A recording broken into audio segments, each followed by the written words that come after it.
तो दोस्तों एग्ज़ाम को देखते हुए और स्टूडेंट्स का दोस्तों का मैसेज को देखते हुए मैं सोचा कि जो अपनी राजस्थान बोर्ड की जो बुक्स हैं उनके जो इंपॉर्टेंट क्वेश्चंस हैं उन पर डिस्कशन करते हैं दोस्तों। तो दोस्तों आज अपनी बात करेंगे हमारा राजस्थान है दोस्तों, कक्षा 6 की प्रश्नोत्तरी है उसको आज अपने करेंगे दोस्तों। ठीक है, तो चलो दोस्तों स्टार्ट करते हैं आगे इसमें। तो दोस्तों सबसे पहले स्टार्ट करते हैं राजस्थान का परिचय है दोस्तों, उस पर बात करते हैं। राजस्थान की कुल स्थलीय सीमा की लंबाई कितनी है? तो दोस्तों सभी को पता है अपने को, ये हमारा प्यारा राजस्थान का मैप है दोस्तों। अब स्थलीय सीमा की बात की है, राजस्थान की कुल स्थलीय सीमा की पूरी की बात की है, तो पूरी की बात करते हैं तो कितनी आती है दोस्तों? बिल्कुल सही दोस्तों, 5920 आता है। अगर अपने इधर अंतर्राष्ट्रीय सीमा की बात करते हैं तो ये कितनी आती है दोस्तों? तो ये आ जाती है दोस्तों। इधर वाली बात करते हैं, यहाँ से लेके जो इधर राज्यों के साथ में बात करते हैं तो वो कितनी आती है दोस्तों? 4850 आती है, आप सभी को पता ही है। तो ये दोस्तों अपना पहला हो गया। ठीक है, नेक्स्ट क्वेश्चन करते हैं। राजस्थान भारत के लगभग कितने प्रतिशत भूभाग पर फैला हुआ है? तो कितने भी भूभाग पर फैला हुआ है दोस्तों? बिल्कुल सही बता रहे दोस्तों, 10.41% भूभाग पे राजस्थान फैला हुआ है। और अगर बात करें मरुस्थल कितना है, सबसे ज्यादा कितना है? 61.11% दोस्तों मरुस्थल है। नेक्स्ट क्वेश्चन करते हैं दोस्तों। रेड क्लिफ रेखा की लंबाई राजस्थान में कितने किलोमीटर है? तो कितने किलोमीटर है दोस्तों? बिल्कुल सही दोस्तों, रेड क्लिफ पता है ना अपने, ये राजस्थान का मैप है, गंगानगर से लेकर जो बाड़मेर तक चलती है, इसकी बात करें जो भी शुरुआत की थी। बिल्कुल सही दोस्तों, ये है अपनी 1070 किलोमीटर दोस्तों। नेक्स्ट क्वेश्चन करते हैं दोस्तों। भारत पाकिस्तान की मध्य स्थित अंतर्राष्ट्रीय रेखा का क्या नाम है दोस्तों? बिल्कुल सही दोस्तों, आप बिल्कुल सही बता रहे हो, ये है रेड क्लिफ रेखा। ऊपर बात की थी रेड क्लिफ रेखा की लंबाई की बात की थी, कितनी बात की थी? 1070 किलोमीटर की दोस्तों बात की थी। मैकमोहन रेखा किसके बीच में दोस्तों? बिल्कुल सही कहा दोस्तों, ये रेखा है अपने भारत और चीन के मध्य दोस्तों, ये रेखा है। कितनी किलोमीटर है दोस्तों? 890 किलोमीटर। ब्लू रेखा किसकी है दोस्तों? बिल्कुल सही, भारत और अफगानिस्तान के बीच में है दोस्तों, ये बिल्कुल सही। ये उस वक्त जो थी दोस्तों, ये भारत और अफगानिस्तान के बीच में थी। अब उसके बाद में कितनी थी दोस्तों अगर बात करें तो दोस्तों ये करीबन आपके 2670 किलोमीटर लंबी थी दोस्तों उस वक्त जब ये हुई थी। तो जब 2670 किलोमीटर दोस्तों थी तो उस वक्त पाकिस्तान था नहीं, अब बीच में पाकिस्तान आ गया तो ये बाकी सारी रेखा है उधर चली गई पाकिस्तान के बीच में। अब भारत के साथ करीबन 105 किलोमीटर के आसपास है अफगानिस्तान की सीमा साझा करता है। ठीक है, और वो भी कौन सा? जो पाक अधिकृत कश्मीर बोलते हैं दोस्तों, उसके साथ साझा करता है। ये भारत का दोस्तों अपने मैप देखते हैं ना ऐसे, जो ऊपर से बनाइए दोस्तों, जो मैप बना होता है, तो दोस्तों जो ये ऊपर वाला पाक अधिकृत कश्मीर बोलते हैं जिसको, ऐसे ये ऊपर वाला, तो इसके अंदर यहाँ से सीमा लगती है दोस्तों अफगानिस्तान के साथ में अपनी। ठीक है दोस्तों, सबको पता है बहुत ईजी क्वेश्चन है ये, बट सभी के दोस्त यही कह रहे थे कि जो राजस्थान की जो बुक्स हैं, तो राजस्थान बोर्ड की बुक्स हैं उस पर क्वेश्चन किए जाए, तो उसके क्वेश्चन निकाले गए हैं दोस्तों आपके लिए। मैं तो उस चीज़ को दोस्तों अपने करते हैं। ठीक है, तो नेक्स्ट क्वेश्चन करते हैं दोस्तों। भारत में वर्तमान में कितने राज्य हैं? तो वर्तमान में कितने राज्य हैं दोस्तों? बिल्कुल सही बता रहे हो दोस्तों आप, वर्तमान में कितने राज्य हैं? तो वर्तमान में दोस्तों 28 राज्य हैं। पहले 29 राज्य थे दोस्तों अपने, जो कि कितने रह गए? 28 बन गए हैं दोस्तों। और अगर यूनियन टेरिटरी यूटी की बात करें, यूनियन टेरिटरी कितनी है दोस्तों? तो 8 यूनियन टेरिटरी हैं दोस्तों। नेक्स्ट क्वेश्चन करते हैं दोस्तों। क्षेत्रफल की दृष्टि से भारत का सबसे बड़ा राज्य कौन सा है? तो भारत का सबसे बड़ा राज्य कौन सा है दोस्तों? बिल्कुल सही बताया, कौन सा? राजस्थान है दोस्तों अपना। नेक्स्ट क्वेश्चन करते हैं दोस्तों। क्षेत्रफल की दृष्टि से दोस्तों क्वेश्चन है, क्षेत्रफल की दृष्टि से राजस्थान का सबसे बड़ा व छोटा जिला पूछा है। सबसे छोटा और बड़ा कौन सा है दोस्तों? बिल्कुल सही बता रहे दोस्तों आप, वो अपना जैसलमेर धौलपुर है। जैसलमेर का अगर क्षेत्रफल की बात करें दोस्तों कितना है इसका? बिल्कुल सही बताया दोस्तों, इसका है 38,401 किलोमीटर है। और धौलपुर की बात करें तो दोस्तों इसका कितना है? इसका 3084 है। और जो दौसा पहले मानते थे, जो दौसा है, दौसा कितना है दोस्तों? 3432 किलोमीटर है। ठीक है, और सबसे पूछते हैं कि 5 बटे बताओ, तो 5 की दोस्ती ट्रिक बनाई थी, सिंपल सी, आपको भी याद होगी दोस्तों शायद। मैंने जैसे किया था, जेबा बीजो ना, जेब होती है ना जेब, तो उसको याद करने के लिए जेबा बीजो ना, जेब के अंदर बीज दे दो। ठीक है, कैसे याद कर लो दोस्तों? जे से तो था अपना जैसलमेर, बा से था बाड़मेर, बी से बीकानेर, जो से जोधपुर, ना से नागौर था दोस्तों। तो ये बनाया था मैंने पहले, आपको अच्छा लगे तो आप भी याद कर सकते हो दोस्तों। जेबा बीजो ना, जे से जैसलमेर, बा से बाड़मेर, बी से बीकानेर, जो से जोधपुर, ना से नागौर दोस्तों। ठीक है, नेक्स्ट क्वेश्चन करते हैं दोस्तों। भौगोलिक दृष्टि से राजस्थान की भारत के उत्तर पश्चिम भाग में स्थिति है। ये दोस्तों अपना प्यारा भारत का मैप है दोस्तों, आप समझ जाएगा दोस्तों, कई बार मैप थोड़ा ऊपर नीचे हो जाता है पर आप समझ जाओगे। तो ये जो भारत का मैप है दोस्तों, इसमें ये उत्तर और पश्चिम, इधर पश्चिम आ गया। उत्तर पश्चिम में क्या स्थिति है दोस्तों? बिल्कुल सही दोस्तों, आप बिल्कुल सही बता रहे हो, इसकी है 23 डिग्री 3 मिनट से लेके 30 डिग्री 12 उत्तरी अक्षांश व देशांतर। यानी आपको याद है ना दोस्तों, अक्षांश और देशांतर कौन सी होती है?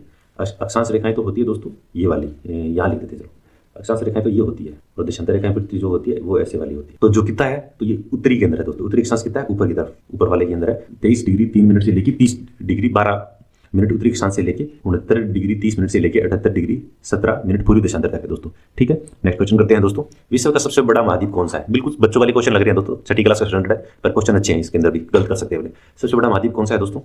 बिल्कुल सही बता दें दोस्तों, सबसे बड़ा महाद्वीप दोस्तों अपना एशिया है। और उसके बाद अगर बात करें एशिया के बाद कौन सा आता है, तो एशिया के बाद दोस्तों अपना अफ्रीका आता है दोस्तों। अफ्रीका के बाद दोस्तों अपना आता है उत्तरी अमेरिका आता है, उसके बाद में आता है अपना दक्षिणी अमेरिका आ जाता है दोस्तों, उसके बाद में आपका आर्कटिका आ जाता है, फिर उसके बाद यूरोप आ जाता है, ऑस्ट्रेलिया आ जाते हैं। इस तरीके से दोस्तों महाद्वीप आ जाते हैं। और सबसे बड़े अगर उसकी बात करते हैं महासागर की तो सबसे बड़ा महासागर दोस्तों प्रशांत महासागर है, सबसे छोटे की बात करें तो आर्कटिक महासागर बोलते हैं, वो है दोस्तों। नेक्स्ट क्वेश्चन करते हैं दोस्तों। क्वेश्चन है दोस्तों, भारत में राजस्थान की स्थिति क्या है दोस्तों? राजस्थान की भारत में स्थिति क्या है दोस्तों? ये राजस्थान, जब अगर भारत की अपने मैप की बात करते हैं दोस्तों, बहुत जल्दी से, अगर आप जियोग्राफी स्टूडेंट हो नहीं हो तो भी सीख जाओगे, बहुत ईजी सा है। देखो सेकंड भी नहीं लगते हैं दोस्तों, बहुत ईजी बनता है। तो स्थिति क्या है दोस्तों, इसमें पढ़ोगे तो ये उत्तर होती है, नॉर्थ होगी, ये साउथ होगी, ये ईस्ट होगी, वेस्ट होगी। तो किसमें है? नॉर्थ वेस्ट में है, उत्तर पश्चिम में। बिल्कुल सही है दोस्तों। नेक्स्ट क्वेश्चन करते हैं दोस्तों। अब दोस्तों क्वेश्चन है अपना, कोटा, बूंदी, बारां, झालावाड़ किस संभाग में स्थित है? तो दोस्तों ये अपना प्यारा राजस्थान का मैप आ गया। अगर वैसे बनाना है तो ये जैसे करते हैं यहाँ से। तो कोटा, बारां, बूंदी किस में आते हैं? जो इस तरफ आते हैं, हमें पता है किस कौन से संभाग का है, तो कोटा संभाग का है दोस्तों, ईजी सा है। उसके बाद है राज्य में सबसे पहले सूर्योदय और सूर्यास्त किस जिले में होता है? ये दोस्तों जब राजस्थान का मैप है, इस तरह से सूर्योदय ऐसे इस तरफ से आता है ना, ईस्ट से ऐसे पूर्व से पश्चिम तरफ जाता है। तो यहाँ से पहले सूर्योदय होगा तो सूर्यास्त भी सबसे पहले इस तरफ ही होगा, क्योंकि सूर्य इस तरफ चला जाएगा। तो किस तरफ होता है? यहाँ पे कौन सा है दोस्तों? बिल्कुल सही दोस्तों, यहाँ पे धौलपुर है, तो इतना धौलपुर हो जाएगा दोस्तों। नेक्स्ट क्वेश्चन करते हैं दोस्तों। राज्य में सबसे बाद में सूर्यास्त और सूर्योदय किस जिले में होता है? तो इस तरफ कौन सा है दोस्तों? बिल्कुल जैसलमेर है, तो किस में होगा दोस्तों? जैसलमेर में। नेक्स्ट क्वेश्चन करते हैं दोस्तों। राजस्थान के पड़ोसी राज्यों की संख्या कितनी है? प्यारा दोस्तों राजस्थान है अपना, किस किस की है? यहाँ पे दोस्तों पंजाब की लगती है, फिर हरियाणा की लगती है, उसके बाद यूपी की लगती है, उसके बाद एमपी की लगती है, उसके बाद में इस तरफ अपनी गुजरात की लगती है, और यहाँ पे दोस्तों पाकिस्तान की लगती है। इधर वाले पूछे कितने हो गए? 4 और 5, तो कितने हो गए? 5। जब दोस्तों कई बार याद ना आए ना, मैप बना लिया करो, इजी हो जाता है थोड़ा सा। मत्स्य जनपद दोस्तों, क्वेश्चन है, मत्स्य जनपद की राजधानी थी, राजधानी कौन सी थी दोस्तों? बिल्कुल सही बता रहे हो दोस्तों, मत्स्य जनपद की राजधानी दोस्तों अपनी विराटनगर थी दोस्तों। नेक्स्ट क्वेश्चन है अपना दोस्तों, कोटा बूंदी क्षेत्र कहलाता है, कोटा बूंदी क्षेत्र क्या कहलाता है दोस्तों? बिल्कुल सही दोस्तों, ये कहलाता है अपना हाड़ौती का। ये अपना दोस्तों राजस्थान का प्यारा मैप आ गया, ऐसे ही होता है ना, यहाँ से ऐसे करके थोड़ा सा। तो राजस्थान का मैप आ गया, तो इस तरफ वाला है, ये हाड़ौती वाला एरिया होता है, ये शेखावाटी वाला हो गया, ये अपना मालवा वाला हो गया, जो ये यहाँ वाला, और थोड़ा सा इधर वाला ये हो गया, और ये वागड़ वाला हो गया अपना। डूंगरपुर बांसवाड़ा वाला होता है दोस्तों, ये तो वागड़ आ जाता है। और जो इस तरफ अपने बात करते हैं, डूंगरपुर से थोड़ा सा पोर्शन का हो गया प्रतापगढ़ हो गया, और झालावाड़ वाला ये अपना मालवा वाला आ जाता है दोस्तों। ऊपर वाला शेखावाटी हो गया, और ये अपना हाड़ौती वाला हो गया। ठीक है दोस्तों, नेक्स्ट क्वेश्चन करते हैं अब अपने। ब्यावर अजमेर क्षेत्र कहलाता है, क्या क्षेत्र कहलाता है दोस्तों? बिल्कुल सही दोस्तों, ये अपना मेरवाड़ा कहलाता है दोस्तों। क्या कहलाता है? मेरवाड़ा कहलाता है। शेखावाटी बात करी ली, मालवा वाली बात करी ली, और जो वागड़ वाला है, जो डूंगरपुर बांसवाड़ा ये है, बागड़ वाला ऊपर वाला हो गया। नेक्स्ट क्वेश्चन करते हैं दोस्तों। जयपुर व उसके आसपास के क्षेत्रों की भाषा कहलाती है, तो दोस्तों जो जयपुर है उसके आसपास में कौन सी भाषा बोली जाती है, यानी कौन सी बोली बोली जाती है? भाषा तो नहीं कहेंगे, बोली कहेंगे। तो कौन सी बोली बोली जाती थी दोस्तों? क्या बोली जाती है? बिल्कुल सही दोस्तों, ये ढूंढाड़ी बोली जाती है दोस्तों। हाड़ौती वाली एरिया में आ जाती है, वागड़ी वाले में। ये क्वेश्चन दोस्तों इंपॉर्टेंट हो जाता है थोड़ा सा, है छोटी 6 क्लास राजस्थान बोर्ड की बात कर रहे हैं दोस्तों, छठी क्लास की बुक्स हैं, पर कुछ क्वेश्चन इंपॉर्टेंट हैं जो अपनी गलती कर सकते हैं। जैसे महाभारतकालीन 2 जनपद थे, कौन से 2 जनपद थे? बिल्कुल दोस्तों, ये अपने से मत्स्य और सीवी। मत्स्य भी याद होगा दोस्तों, ऊपर किया था अपनों ने, विराटनगर राजधानी वाला। ये सीवी जो अपना मेवाड़ वाला पोर्शन है वो हो जाएगा दोस्तों। नेक्स्ट क्वेश्चन है, प्राचीनतम ग्रंथ या प्रथम वेद माना जाता है, कौन सा माना जाता है दोस्तों? बिल्कुल सही कहा दोस्तों आपने, प्रथम कौन सा माना जाता है? अपना ऋग्वेद माना जाता है दोस्तों। ऋग्वेद तो दोस्तों अपना ओल्ड है, सबसे पुराना है। और अगर सबसे न्यू की बात करें, न्यू कौन सा है? तो अथर्ववेद सबसे नया हो जाता है दोस्तों। नेक्स्ट क्वेश्चन करते हैं दोस्तों अब अपने। शेखावाटी में सम्मिलित जिले हैं, तो शेखावाटी में दोस्तों कौन से जिले सम्मिलित हैं? बिल्कुल सही दोस्तों, सीकर, झुंझुनू और चूरू वाला एरिया पोर्शन बना होता है। ये दोस्तों अपना प्यारा राजस्थान का मैप है, जो ऊपर वाला पोर्शन यहाँ वाला होता है, ये शेखावाटी आता है दोस्तों। इधर वाला अपना हाड़ौती वाला आ जाता है, ये वाला मालवा वाला आ जाता है, और ये कॉर्नर वाला अपना वागड़ प्रदेश आ जाता है दोस्तों। अब नेक्स्ट क्वेश्चन है दोस्तों, खानवा के युद्ध में राणा सांगा की ओर से बाबर के विरुद्ध लड़ते हुए कौन मारा गया था? तो कौन मारा गया था दोस्तों? बिल्कुल सही दोस्तों, हसन खान मेवाती थे, वो युद्ध में लड़ते हुए शहीद हुए थे, मारे गए थे दोस्तों। नेक्स्ट क्वेश्चन है, मालव देश के अंतर्गत कौन सा क्षेत्र आता है? तो मालव देश के अंदर कौन सा आता है दोस्तों? इन ऑप्शन के अकॉर्डिंग टोंक, प्रतापगढ़, झालावाड़ ये वाला पोर्शन है, ये मालव देश के अंदर आता है दोस्तों। नेक्स्ट क्वेश्चन करते हैं दोस्तों, सीवी जनपद की राजधानी थी। अब सीवी जनपद की ऊपर अपनों ने बात की थी दोस्तों मत्स्य जनपद की, अब अपने बात कर रहे हैं सीवी जनपद की। तो सीवी जनपद की राजधानी कौन सी थी दोस्तों? बिल्कुल सही दोस्तों कहा, मध्यमिका। सीवी जिसको अपने मेवाड़ बोलते हैं, सीवी बोल दो, मेदपाट बोल दो, जो अपने मेवाड़ की बात करें, तो सीवी जनपद की राजधानी दोस्तों मध्यमिका होगी। नेक्स्ट क्वेश्चन करते हैं दोस्तों, बयाना प्रशस्ति में किस राजवंश का वर्णन मिलता है? तो दोस्तों किस राजवंश का वर्णन मिलता है दोस्तों? बिल्कुल सही का, सूरसेन वंश का वर्णन मिलता है दोस्तों। नेक्स्ट क्वेश्चन करते हैं, मत्स्य जनपद का उल्लेख किस वेद में मिलता है? तो मत्स्य का किस में मिलेगा? अभी अपनों बात की थी दोस्तों, महाभारतकालीन 2 अपनों ने बात की थी, 2 स्थल थे, एक तो था अपना मत्स्य वाला और एक सीवी। तो सबसे पुराने में मिलेंगे, क्योंकि महाभारत की बात हो रही है तो बहुत पुराना था, तो किस में मिलेगा? ऋग्वेद में दोस्तों। बिल्कुल सही कहा आपने। नेक्स्ट क्वेश्चन दोस्तों, प्राचीन समय में गुहिल सिसोदिया वंश का राज्य था, कौन सा रहा था दोस्तों? बिल्कुल सही दोस्तों, जिसको सीवी बोलते हैं, अपने गुहिल वाला बात की थी मेघपाट, तो वो दोस्तों मेवाड़ वाला था। नेक्स्ट क्वेश्चन करते हैं दोस्तों, अब अपने 34 शताब्दी पूर्व यूनानी लेखक ने सिकंदर के समय किस जनपद का उल्लेख किया था दोस्तों? किस जनपद का उल्लेख किया था दोस्तों? बिल्कुल सही बता रहे हो दोस्तों, उस वक्त किया था सूरसेन का। क्वेश्चन आ जाएगा, देखो बिल्कुल छठी क्लास का क्वेश्चन है दोस्तों, कि सिकंदर के समय यूनानी लेखक ने कौन से जनपद का उल्लेख किया था? तो अपने दिमाग में नहीं होगा बिल्कुल, पर ये किसका था? सूरसेन का था। बिल्कुल छोटा सा क्वेश्चन है दोस्तों, देखो दोस्तों पर इंपॉर्टेंट है। नेक्स्ट क्वेश्चन करते हैं दोस्तों, वंश भास्कर। दोस्तों क्वेश्चन है, वंश भास्कर नामक पुस्तक के लेखक कौन है? तो वंश भास्कर पुस्तक के लेखक कौन है दोस्तों? बिल्कुल सही बता रहे हो आप दोस्तों, वंश भास्कर के लेखक अपने हैं सूर्यमल मिशन। इसको कहीं मिश्रण भी लिखा होता है पर मिशन है दोस्तों, तो सूर्यमल मिशन है दोस्तों इनका। अब ये क्वेश्चन उठता है मन में कि जो सूर्यमल मिशन थे जो, तो उनका मतलब कौन सी रियासत से संबंधित थे? तो कौन सी रियासत से संबंधित थे दोस्तों ये अपने? बिल्कुल सही दोस्तों कहा आपने, ये बूंदी रियासत से अपने संबंधित थे। और अगर आता है कि बूंदी रियासत कौन से राजवंश से संबंधित था, तो कौन से से संबंधित था दोस्तों? बिल्कुल सही कहा आपने, हाडा शासक थे यहाँ पे। उसके बाद बांकीदास जी अपने, इनकी भी बात कर लेते हैं। तो बांकीदास जी थे दोस्तों, बांकीदास जी का संबंध किससे रहा है? बिल्कुल सही दोस्तों, आप बिल्कुल सही बता रहे हो, बांकीदास जी हैं, इनका संबंध दोस्तों अपना रहा है मारवाड़ से। ये दोस्तों मारवाड़ से संबंधित रहे थे दोस्तों बांकीदास जी। बांकीदास जी को कहा जाता है कि इनको डिंगल भाषा, पिंगल, संस्कृत, फारसी इत्यादि के दोस्तों ये अपने माने जाते थे, ज्ञाता माने जाते।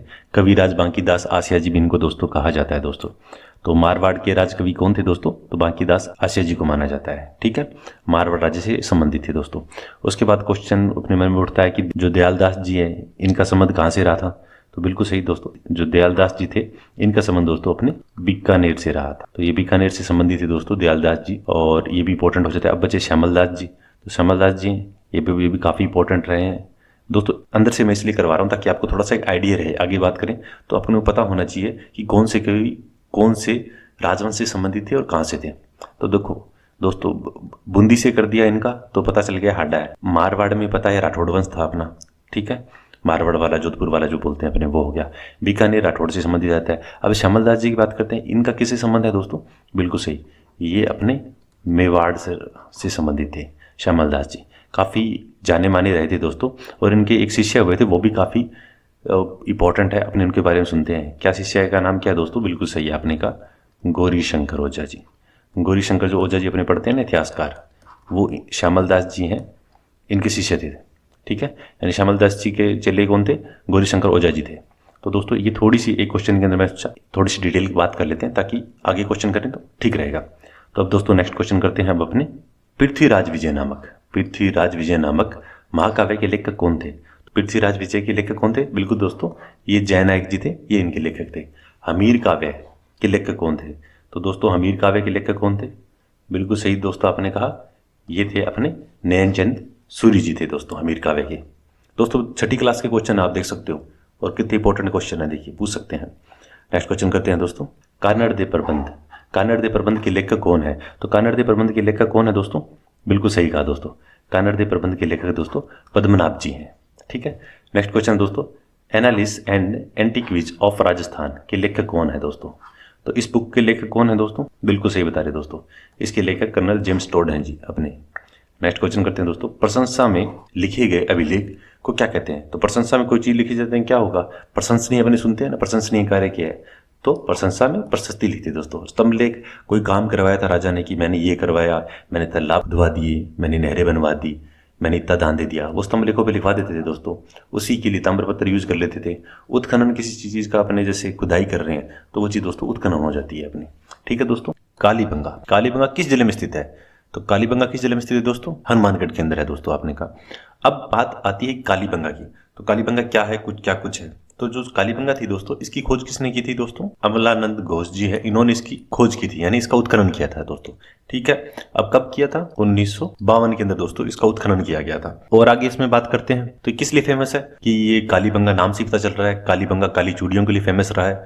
इसमें 7 अग्नि वेदिकाएं मिलती हैं दोस्तों, वो मिली है इसमें। इसी के अंदर दोस्तों जो भूकंप के साक्ष्य मिले हैं इसी सभ्यता से, पक्की नालियां मिली हैं दोस्तों अपनी।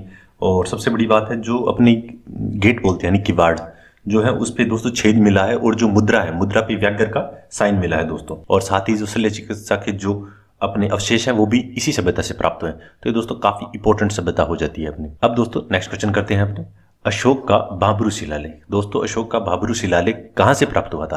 तो दोस्तों कहां से प्राप्त हुआ है? बिल्कुल सही दोस्तों, ये प्राप्त हुआ है अपना बेराट से। अब बेराट से तो प्राप्त हुआ है, अब इसमें जब बेराट से हो गया, बेराट कहां पर है स्थित है? तो दोस्तों जयपुर के अंदर स्थित है। अब ये भी आता है कि और क्या क्या चीजें मिली थी, तो जो बेराट बोलते हैं इसी को दोस्तों पहले विराट नगर बोलते थे, और यहाँ से दो अपने शिलालेख प्राप्त हुए थे। एक तो भाब्रू का शिलालेख प्राप्त हुआ था, एक बेराट का शिलालेख प्राप्त हुआ था। और किससे संबंधित है दोस्तों? ये अपने बौद्ध धर्म से संबंधित है दोस्तों। अब जो भाब्रू शिलालेख था दोस्तों, इसको 1840 के अंदर दोस्तों कौन? कैप्टन बर्ट, ये दोस्तों काट के ले गए थे। कहां ले गया था? कलकत्ता। कलकत्ता जाके इसने दोस्तों इसको स्थापित कर दिया था। और इस सभ्यता की जो बात करते हैं कि किसने खोज की, तो इसकी खोज दोस्तों अपने की थी दयाराम साहनी जी ने खोज की थी दोस्तों। कब की थी? 1936-37 के अंदर दोस्तों इसकी खोज की थी दयाराम साहनी जी ने। उसके बाद में दोबारा खोज की गई थी दोस्तों 1962-63 के अंदर, जो अपने नीलरतन बनर्जी थे और कैलाशनाथ दीक्षित जी, इनके द्वारा दोस्तों आगे इसकी खोज की गई थी। और ये शैल चित्रों के लिए दोस्तों अपना प्रसिद्ध है, तो ये काफी इंपॉर्टेंट हो जाता है दोस्तों। नेक्स्ट क्वेश्चन है, नास्तो व पक्षी किस सभ्यता से मिला है? दोस्तों किस सभ्यता से मिला है? ये भी दोस्तों अपना बेराट सभ्यता से मिला है। नेक्स्ट क्वेश्चन करते हैं दोस्तों, बीजक की पहाड़ी और भीम डूंगरी। बीजक की पहाड़ी भीम डूंगरी का किस सभ्यता से संबंध है दोस्तों? बिल्कुल सही है दोस्तों, इसका संबंध अपना रहा है बेराट से। बेराट सभ्यता जो अपन ने बात की थी दयाराम साहनी जी के द्वारा जिसका उत्खनन किया गया था, वही सभ्यता दोस्तों। और उसके बाद है नेक्स्ट क्वेश्चन अपना, किस सभ्यता से हाथ से बने हुए वस्त्र प्राप्त हुए? तो हाथ से बने वस्त्र दोस्तों किस सभ्यता से प्राप्त हुए? ये प्राप्त हुए दोस्तों अपने बेराट सभ्यता से और बालाथल, इन दोनों से दोस्तों ये वस्त्र प्राप्त हुए हैं अपने।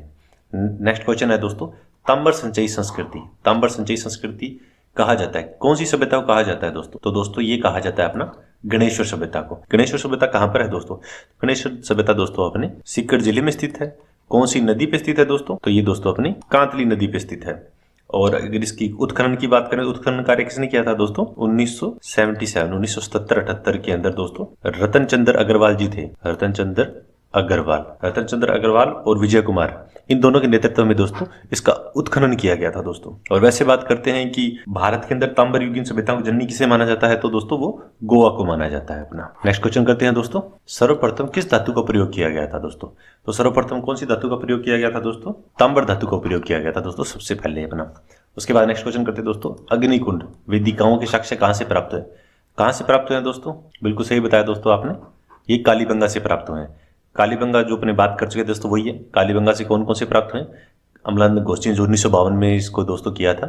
देखो दोस्तों मैं बार बार रिपीट इसलिए करता हूं, देखो अगर आप सामने बैठे होते तो एक बार कर लेते हैं, बट टू वे कम्युनिकेशन के लिए माना जाता है, आप भी टीचिंग का एग्जाम दोगे, आगे रीट का एग्जाम दोगे, तो आपको पता है रिवीजन मस्ट इंपॉर्टेंट होता है। क्लास के अंदर भी जब भी अपने बात करते हैं, रिपीट क्यों करते हैं, यानी क्वेश्चन के रूप में क्यों कहते हैं, बच्चों बताओ ऐसा क्यों हुआ? पता आपको होता है क्यों हुआ? ये इसलिए हुआ, ये इसलिए हुआ। तो रिपीट करने का मेरा एक ही उद्देश्य होता है दोस्तों कि आपको वो चीज याद रह जाए, वरना ऐसे तो किताबों में सारा ज्ञान किताबों में भरा ही पड़ा है, आपने ये जो क्वेश्चन कर रहे हैं ये किताबों में लिखे ही पड़े हैं, पर डिस्कशन से क्या होता है कि वो चीज लॉन्ग टर्म में याद रहती है दोस्तों, इसलिए डिस्कशन की जाती है। तो मेरा उद्देश्य यही होता है कि रिपीट करने का। तो नेक्स्ट क्वेश्चन करते हैं दोस्तों क्वेश्चन है, सेना को वेतन देने तथा सेना संबंधी अन्य कार्यों की जिम्मेदारी होती थी, तो किसकी जिम्मेदारी होती थी दोस्तों इसमें? बिल्कुल सही दोस्तों, वो जिम्मेदारी अपनी पक्षी होता था उसकी जिम्मेदारी रहती थी दोस्तों, ठीक है। खजांची की जो पैसा होता था उसकी रहती, प्रधान होता था जो मुखिया होता था गांव का, उस टाइप से प्रधान होता था। राजा तो सर्वे सर्वा होता ही था दोस्तों। जैसे कि भारत में बात करें तो भारत का राजा कौन है? आज बात करें, राजा है नहीं, पर सारी पावर किसके हाथ में? तो पीएम के हाथ में होती है। एक राज्य की बात करें तो उसकी पावर किसके हाथ में होती है? तो वो सीएम के हाथ में होती है, यानी मुख्यमंत्री के हाथ। तो वैसे ही दोस्तों नेक्स्ट क्वेश्चन है दोस्तों, राजस्थान के प्रथम निर्वाचित मुख्यमंत्री थे, तो दोस्तों कौन थे अपने? बिल्कुल सही दोस्तों, आपने बिल्कुल सही बताया, टीकाराम पालीवाल जी थे। ये दोस्तों प्रथम निर्वाचित मुख्यमंत्री थे दोस्तों। भारत का प्रथम वायसराय कौन था? तो भारत का प्रथम वायसराय कौन था दोस्तों? बिल्कुल सही दोस्तों, ये लॉर्ड कैनिंग जी थे अपने, लॉर्ड कैनिंग थे, ये भारत के प्रथम वायसराय बने थे दोस्तों। नेक्स्ट क्वेश्चन करते हैं दोस्तों, राज्य की सबसे छोटी इकाई को क्या कहा जाता था? तो जो राज्य होता है दोस्तों उसकी सबसे छोटी इकाई को क्या कहते थे? सबसे छोटी इकाई को दोस्तों ग्राम कहते थे उस वक्त। नेक्स्ट क्वेश्चन दोस्तों, राजस्थान की प्रथम विधानसभा का चुनाव कब हुए? प्रथम विधानसभा के चुनाव दोस्तों अपने हुए थे 1952 के अंदर। राज्य की संपूर्ण शक्ति का सर्वोच्च केंद्र होता था, सर्वोच्च केंद्र कौन सा होता था राज्य का दोस्तों? राजा होता था, सभी चीज उसी के अंदर निर्भर करती थी दोस्तों। नेक्स्ट क्वेश्चन करते हैं दोस्तों, 1935 के भारत सरकार अधिनियम को लागू किया गया था। कब लागू किया गया था? 1 अप्रैल 1937 को लागू किया गया था दोस्तों। नेक्स्ट क्वेश्चन करते हैं दोस्तों, वह पत्र जिसमें शासक द्वारा प्रदान की गई जागीर का उल्लेख होता था क्या कहलाता था दोस्तों? आज भी अपने को कोई चीज मिलती है, क्या बोलते हैं उसको, कहते हैं मकान का पट्टा है आपके पास में, तो वही चीज दोस्तों जागीर पट्टा कहलाता था वो। नेक्स्ट क्वेश्चन करते हैं दोस्तों अब अपने, निम्नलिखित में से कौन सा भौतिक भाग राजस्थान में स्थित नहीं है? कौन सा स्थित नहीं है दोस्तों? नाम से पता चल रहा है हिमालय पर्वत है। हिमालय पर्वत राजस्थान में स्थित नहीं है, क्योंकि जो प्यारा राजस्थान का दोस्तों मैप होता है इसमें अरावली भी स्थित है, थार का मरुस्थल भी स्थित है, पूरी मैदान भी स्थित है, पर हिमालय पर्वत है ये स्थित नहीं है। नेक्स्ट क्वेश्चन है दोस्तों, अरावली पर्वतमाला की सबसे ऊंची चोटी कौन सी है? सबसे ऊंची चोटी कौन सी है दोस्तों? बिल्कुल सही, गुरु शिखर है अपनी सबसे ऊंची चोटी है। एक लाइन याद की थी ना दोस्तों तुमने, गुरु से दिल जरा, आपको याद होगी, अचल कुंभ वाली, उसमें सारी चोटियां जो करते थे वो चीज। नेक्स्ट क्वेश्चन दोस्तों, रेत के टीले जो हवा के साथ अपना स्थान बदलते हैं क्या कहलाते हैं? बिल्कुल सही दोस्तों, दोहरे कहलाते हैं। जो दोहरे होते हैं, जिसको दोहरे बोलते हैं, ऐसे रेत है, ऐसे ऐसे टीले बने हुए, हवा ही चली फिर आगे फैल गया, फिर आगे हो गया, इनको स्थानीय भाषा में क्या बोलते हैं दोस्तों? दोहरे बोलते हैं। नेक्स्ट क्वेश्चन करते हैं दोस्तों, ग्रीष्म ऋतु में चलने वाली अत्यंत गर्म हवाओं को क्या कहते हैं? राजस्थान के निवासी हैं दोस्तों, अपने को पता होगा, लू कहते हैं। पर ये जो राजस्थान के जो अरावली से पूर्व वाले भाग वाले लोग हैं, शायद उनको पता नहीं लू क्या होती होगी। जो बेचारे पश्चिम वाले हैं उनको सबको पता है लू क्या होती है, तो ये लू बोलते हैं। जो धूल भरी आंधियां चलती हैं दोस्तों, गर्म जल जाता है आदमी, इतनी गर्मी होती है, तो वो लू बोलते हैं दोस्तों उसको। नेक्स्ट क्वेश्चन है, गुरु शिखर की ऊंचाई है। गुरु शिखर की ऊंचाई दोस्तों कितनी है? बिल्कुल सही कहा दोस्तों, इसकी ऊंचाई है 1722 मीटर दोस्तों। नेक्स्ट क्वेश्चन है दोस्तों अपना, मानचित्र पर समान वर्षा वाले स्थानों को जोड़ने वाली काल्पनिक रेखाएं क्या कहलाती है? तो काल्पनिक रेखाएं दोस्तों क्या कहलाती है अपनी? समान वर्षा, समवर्षा रेखा। समान वर्षा वाली बात करें समवर्षा रेखा होगी, समान ताप की बात करें तो समताप रेखाएं हो जाएगी, अक्षांश वाली अक्षांश रेखाएं हो जाती है, दाब वाली समदाब वाली हो जाती है। तो समान वर्षा वाली पूछा काल्पनिक रेखा, तो समवर्षा रेखा कहलाती है दोस्तों। निम्नलिखित में से कौन सा भौतिक भाग राजस्थान में स्थित नहीं है? कौन सा स्थित नहीं है दोस्तों? नाम से पता चल रहा है हिमालय पर्वत है। हिमालय पर्वत राजस्थान में स्थित नहीं है, क्योंकि जो प्यारा राजस्थान का दोस्तों मैप होता है इसमें अरावली भी स्थित है, थार का मरुस्थल भी स्थित है, पूरी मैदान भी स्थित है, पर हिमालय पर्वत है ये स्थित नहीं है। नेक्स्ट क्वेश्चन है दोस्तों, अरावली पर्वतमाला की सबसे ऊंची चोटी कौन सी है? सबसे ऊंची चोटी कौन सी है दोस्तों? बिल्कुल सही, गुरु शिखर है अपनी सबसे ऊंची चोटी है। एक लाइन याद की थी ना दोस्तों तुमने, गुरु से दिल जरा, आपको याद होगी, अचल कुंभ वाली, उसमें सारी चोटियां जो करते थे वो चीज। नेक्स्ट क्वेश्चन दोस्तों, रेत के टीले जो हवा के साथ अपना स्थान बदलते हैं क्या कहलाते हैं? बिल्कुल सही दोस्तों, दोहरे कहलाते हैं। जो दोहरे होते हैं, जिसको दोहरे बोलते हैं, ऐसे रेत है, ऐसे ऐसे टीले बने हुए, हवा ही चली फिर आगे फैल गया, फिर आगे हो गया, इनको स्थानीय भाषा में क्या बोलते हैं दोस्तों? दोहरे बोलते हैं।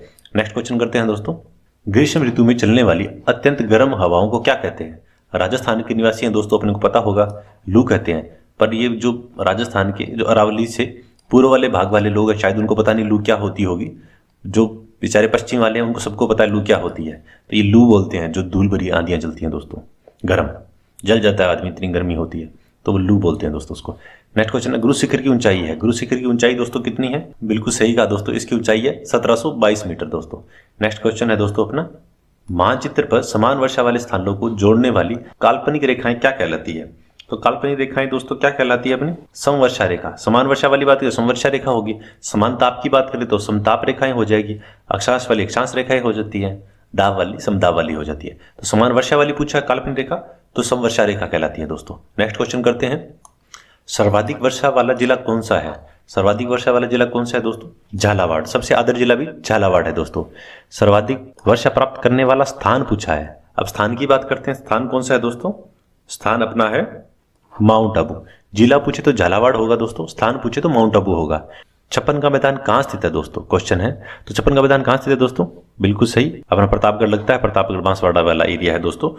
इसको अपने छप्पन का मैदान बोलते हैं। जो माही ऐसे गुजरती है ना, जो अपने यहाँ से बांसवाड़ा, फिर प्रतापगढ़, फिर डूंगरपुर में जाती है, डूंगरपुर बनेश्वर धाम बनाते हैं, तो जो ऊपर वाला एरिया है ये बांसवाड़ा और प्रतापगढ़ वाला, इसको छप्पन का मैदान बोलते हैं दोस्तों। नेक्स्ट क्वेश्चन करते हैं दोस्तों, मेसा का पठार कहाँ स्थित है? तो मेसा का पठार दोस्तों चित्तौड़गढ़ में स्थित है, जिसपे अपना चित्तौड़ का किला बना हुआ दोस्तों, मेसा का पठार। नेक्स्ट क्वेश्चन करते हैं दोस्तों, बनास किस नदी की सहायक नदी है? तो बनास किसकी सहायक नदी है दोस्तों? बिल्कुल सही दोस्तों, ये अपनी चंबल नदी है, उसकी सहायक नदी है। नेक्स्ट क्वेश्चन करते हैं दोस्तों, माही बचाव सागर परियोजना कहाँ विकसित की गई है? तो कहाँ विकसित की गई है दोस्तों? ये की गई है बांसवाड़ा के अंदर।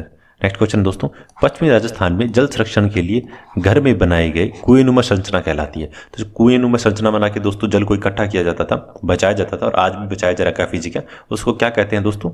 उसको टांका कहते हैं दोस्तों। नेक्स्ट क्वेश्चन करते हैं दोस्तों, अर्जुन की गंगा किस नदी को कहा जाता है? तो अर्जुन की गंगा किस नदी को कहा जाता है दोस्तों? बाणगंगा को कहा जाता है। इसी नदी को क्या कहा जाता है दोस्तों? रुंडित नदी कहा जाता है। कहां से उद्गम होता है दोस्तों? बेराट की पहाड़ी जयपुर से इसका उद्गम होता है दोस्तों। नेक्स्ट क्वेश्चन है, घना पक्षी राष्ट्रीय उद्यान राजस्थान के किस जिले में है? तो घना पक्षी राष्ट्रीय उद्यान किस जिले में है दोस्तों? ये अपना भरतपुर में स्थित है दोस्तों। और कब बना था दोस्तों? तो दोस्तों जो इसकी बात करते हैं, प्रोटेक्टेड सेंचुरी तो बना था दोस्तों ये अपना 1971 के अंदर बना था दोस्तों। और नेशनल पार्क कब बना था? राष्ट्रीय उद्यान कब बना था दोस्तों? 10 मार्च 1982 को। उसके अलावा इसका कहाँ उल्लेख मिलता है दोस्तों? बाबरनामा में भी इस एरिया का उल्लेख मिलता है दोस्तों, कि यहाँ पे ये पक्षी वगैरह आते हैं, इसका उल्लेख बाबरनामा में मिलता है दोस्तों।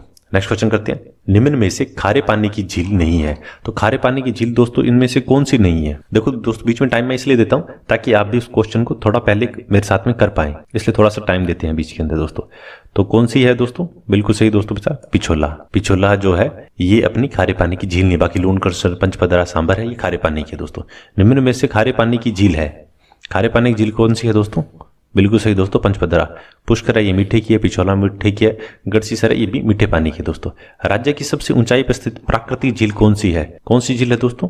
नक्की झील है अपनी। नेक्स्ट क्वेश्चन है दोस्तों, झीलों की नगरी कहा जाता है, किसको कहा जाता है दोस्तों? झीलों की नगरी कहा जाता है अपने उदयपुर को। मानसी वाक्ल परियोजना किस जिले से संबंधित है दोस्तों, यानी किस जिले में स्थित है? तो दोस्तों ये अपनी स्थित है उदयपुर के अंदर। नेक्स्ट क्वेश्चन करते हैं दोस्तों। अब दोस्तों क्वेश्चन अपना, रबी की प्रमुख फसल कौन सी है? तो रबी की प्रमुख फसल कौन सी है दोस्तों? बिल्कुल सही बता रहे हो दोस्तों आप, ये फसल अपनी गेहूं की है। 3 प्रकार की फसलें होती है, एक दोस्तों रबी की फसल होती है, एक जायद की फसल होती है, एक खरीफ की फसल होती है दोस्तों। तो रबी की प्रमुख फसल कौन सी है दोस्तों? गेहूं है। और खरीफ की बात करें तो प्रमुख फसल कौन सी है? चावल है दोस्तों। ठीक है, नेक्स्ट क्वेश्चन करते हैं, मरुस्थलीय राजस्थान में सर्वाधिक बोए जाने वाला खदान कौन सा है? तो मरुस्थलीय भूमि की बात हो रही है, तो सर्वाधिक खदान कौन सा उत्पन्न होगा दोस्तों? बाजरा उत्पन्न होगा दोस्तों। नेक्स्ट क्वेश्चन है दोस्तों, देश के माल को बाहर भेजना क्या कहलाता है? देखो बिल्कुल दोस्तों छठी क्लास के क्वेश्चन है, तो बिल्कुल सिंपल से क्वेश्चन होंगे कुछ तो बिल्कुल ही। तो देश के माल को बाहर भेजना क्या कहलाता है दोस्तों? क्या कहलाता है? निर्यात कहलाता है। निर्यात मतलब एक्सपोर्ट कहलाता है। इंपोर्ट करते हैं उसको आयात कहते हैं दोस्तों। खनन जो कुछ चीजें निकालते हैं वो खनन होता है। रोजगार एम्प्लॉयमेंट है जिसके लिए अपनी तैयारी कर रहे हैं, तो वो रोजगार हो गया। नेक्स्ट क्वेश्चन करते हैं दोस्तों, अतिवृष्टि का अर्थ है, अतिवृष्टि का क्या अर्थ है? अतिवृष्टि का अर्थ है बिल्कुल सही दोस्तों, अत्यधिक वर्षा। सामान्य वर्षा सामान्य होती है, सूखा जब वर्षा नहीं होती है तो सूखा पड़ जाता है, बहुत कम वर्षा नॉर्मल वर्षा होती है, वो चीज है। खरबूज, तरबूज, ककड़ी किस प्रकार की फसलें हैं? अभी दोस्तों मैंने बात की 3 प्रकार की फसलें होती हैं, तो किस प्रकार की है दोस्तों? ये जायद फसलें हैं दोस्तों। सबसे पहले जैसे सर्दियों का मौसम होता है, जैसे अब का चल रहा है, ये रबी की फसलें होती हैं। ठीक है, और इसके बाद में कौन सा मौसम आएगा? वो जायद का आएगा। और जायद के बाद कौन सा आएगा? वो खरीफ का आएगा दोस्तों। खरीफ की प्रमुख फसल दोस्तों चावल होती है, रबी की प्रमुख फसल दोस्तों गेहूं होती है, और जायद में ये अपने तरबूज, ककड़ी आते हैं, वो होते हैं दोस्तों। नेक्स्ट क्वेश्चन है दोस्तों, पोल्ट्री फार्मिंग है। पोल्ट्री फार्मिंग क्या होती है दोस्तों? मुर्गी पालन। कई बार गलत हो जाते हैं, मछली भी कर सकते हैं कई बार, पर पोल्ट्री फार्मिंग दोस्तों आप क्वेश्चन करते हैं दोस्तों। क्वेश्चन है दोस्तों अपना, पशुपालन में राज्य का देश में कौन सा स्थान है? तो पशुपालन में राज्य में दोस्तों कौन सा स्थान है? दूसरा स्थान है दोस्तों। राजस्थान में सर्वाधिक सिंचाई होती है। सर्वाधिक सिंचाई दोस्तों किससे होती है? सर्वाधिक सिंचाई दोस्तों होती है कुएं व ट्यूबवेल से। सर्वाधिक सिंचाई कुएं व ट्यूबवेल से होती है दोस्तों। नेक्स्ट क्वेश्चन है दोस्तों अपना, राजस्थान में सबसे कम सिंचाई होती है। सबसे कम सिंचाई होती है किससे? सबसे कम सिंचाई होती है दोस्तों, सबसे कम दोस्तों तालाबों से होती है। तो सबसे कम किससे होती है दोस्तों? तालाबों से होती है। नेक्स्ट क्वेश्चन करते हैं दोस्तों, राजस्थान में मानसून का जुआ कहा जाता है, किसको कहा जाता है दोस्तों? इस कृषि को कहा जाता है दोस्तों। नेक्स्ट क्वेश्चन करते हैं दोस्तों, 2011 की जनगणना के अनुसार राजस्थान की कुल साक्षरता प्रतिशत है, तो कितने प्रतिशत है दोस्तों? 66.11% है दोस्तों। नेक्स्ट क्वेश्चन है दोस्तों, 108 निःशुल्क आपातकालीन सेवाएं किससे संबंधित होती है? कहते हैं 108 पे कॉल कर दो, सिंपल सा है, किससे होती है? स्वास्थ्य सेवाओं से रिलेटेड है दोस्तों। 2011 की जनगणना के आधार पर दोस्तों राजस्थान में महिला साक्षरता कितनी है? 52.12% है दोस्तों। नेक्स्ट क्वेश्चन करते हैं दोस्तों, राजस्थान में निःशुल्क व अनिवार्य शिक्षा किस आयु वर्ग के बच्चों के लिए होती है? तो किस आयु वर्ग के बच्चों के लिए दोस्तों? 6 से 14 वर्ष के लिए। दवाइयों का विक्रय एवं निर्माण लाइसेंस कौन सा विभाग प्रदान करता है? यानी जो ड्रग वेयर हाउस बोलते हैं उसका किसको बोलते हैं? बिल्कुल सही दोस्तों, स्वास्थ्य विभाग होता है जिसको ड्रग वेयर हाउस बोलते हैं अपने। औषधि नियंत्रण संगठन होता है, उसके द्वारा प्रदान किया जाता है दोस्तों। नेक्स्ट क्वेश्चन है, बैंक एक ऐसी संस्था है जो कि डैश डैश डैश का व्यवसाय करती है। किसका व्यवसाय करती है? वो दोस्तों मुद्रा का व्यवसाय करते हैं। पैसे ही तो देते हैं बैंक, और क्या करते हैं? तो इसलिए मुद्रा का व्यवसाय करते हैं। नेक्स्ट क्वेश्चन करते हैं दोस्तों, राजस्थान राज्य परिवहन निगम जो अपनी रोडवेज बसें चलती हैं दोस्तों, ये उसकी बात हो रही है। राजस्थान राज्य परिवहन निगम है, इसकी स्थापना कब की गई थी? तो दोस्तों इसकी स्थापना की गई थी 1 अक्टूबर 1964 को। अब अपने कई बार देखते हैं एग्जाम में, यार एक क्वेश्चन कैसे पूछ लिया इन्होंने कि कौन से निगम की कब स्थापना हुई थी। अब सोच सकते हैं छठी क्लास में दोस्तों ये क्वेश्चन पूछा गया है और ये पेपर में आ जाएगा। अपने सोचेंगे पता नहीं सरकार क्वेश्चन वाले पता नहीं क्या क्या पूछ रहे हैं। छठी क्लास का क्वेश्चन तो पूछा है दोस्तों, कितना सिंपल सा क्वेश्चन है, और जब उन्हें पढ़ा नहीं होता तो अपने को टिपिकल लगता है। नेक्स्ट क्वेश्चन है दोस्तों, पश्चिमी रेलवे क्षेत्रीय प्रशिक्षण केंद्र स्थित है।